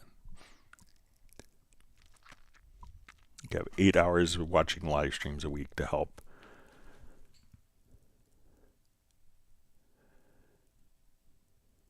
I see Michael Teams has granted me 5 trophies. It's very kind. All right. Well, I guess we are out of questions. I want to thank everyone for all the wonderful questions. Everyone, please stay safe and healthy. And look forward to meeting new people on the upcoming Zoom meetup. And it's just a great way to meet people around the live streams and just get our chat about music and productions and stuff like that. And with that, we will go ahead and get wrapped up. Thanks for all the wonderful questions, and we'll see everyone back on Friday at 1 p.m. U.S. Eastern Time. Take care.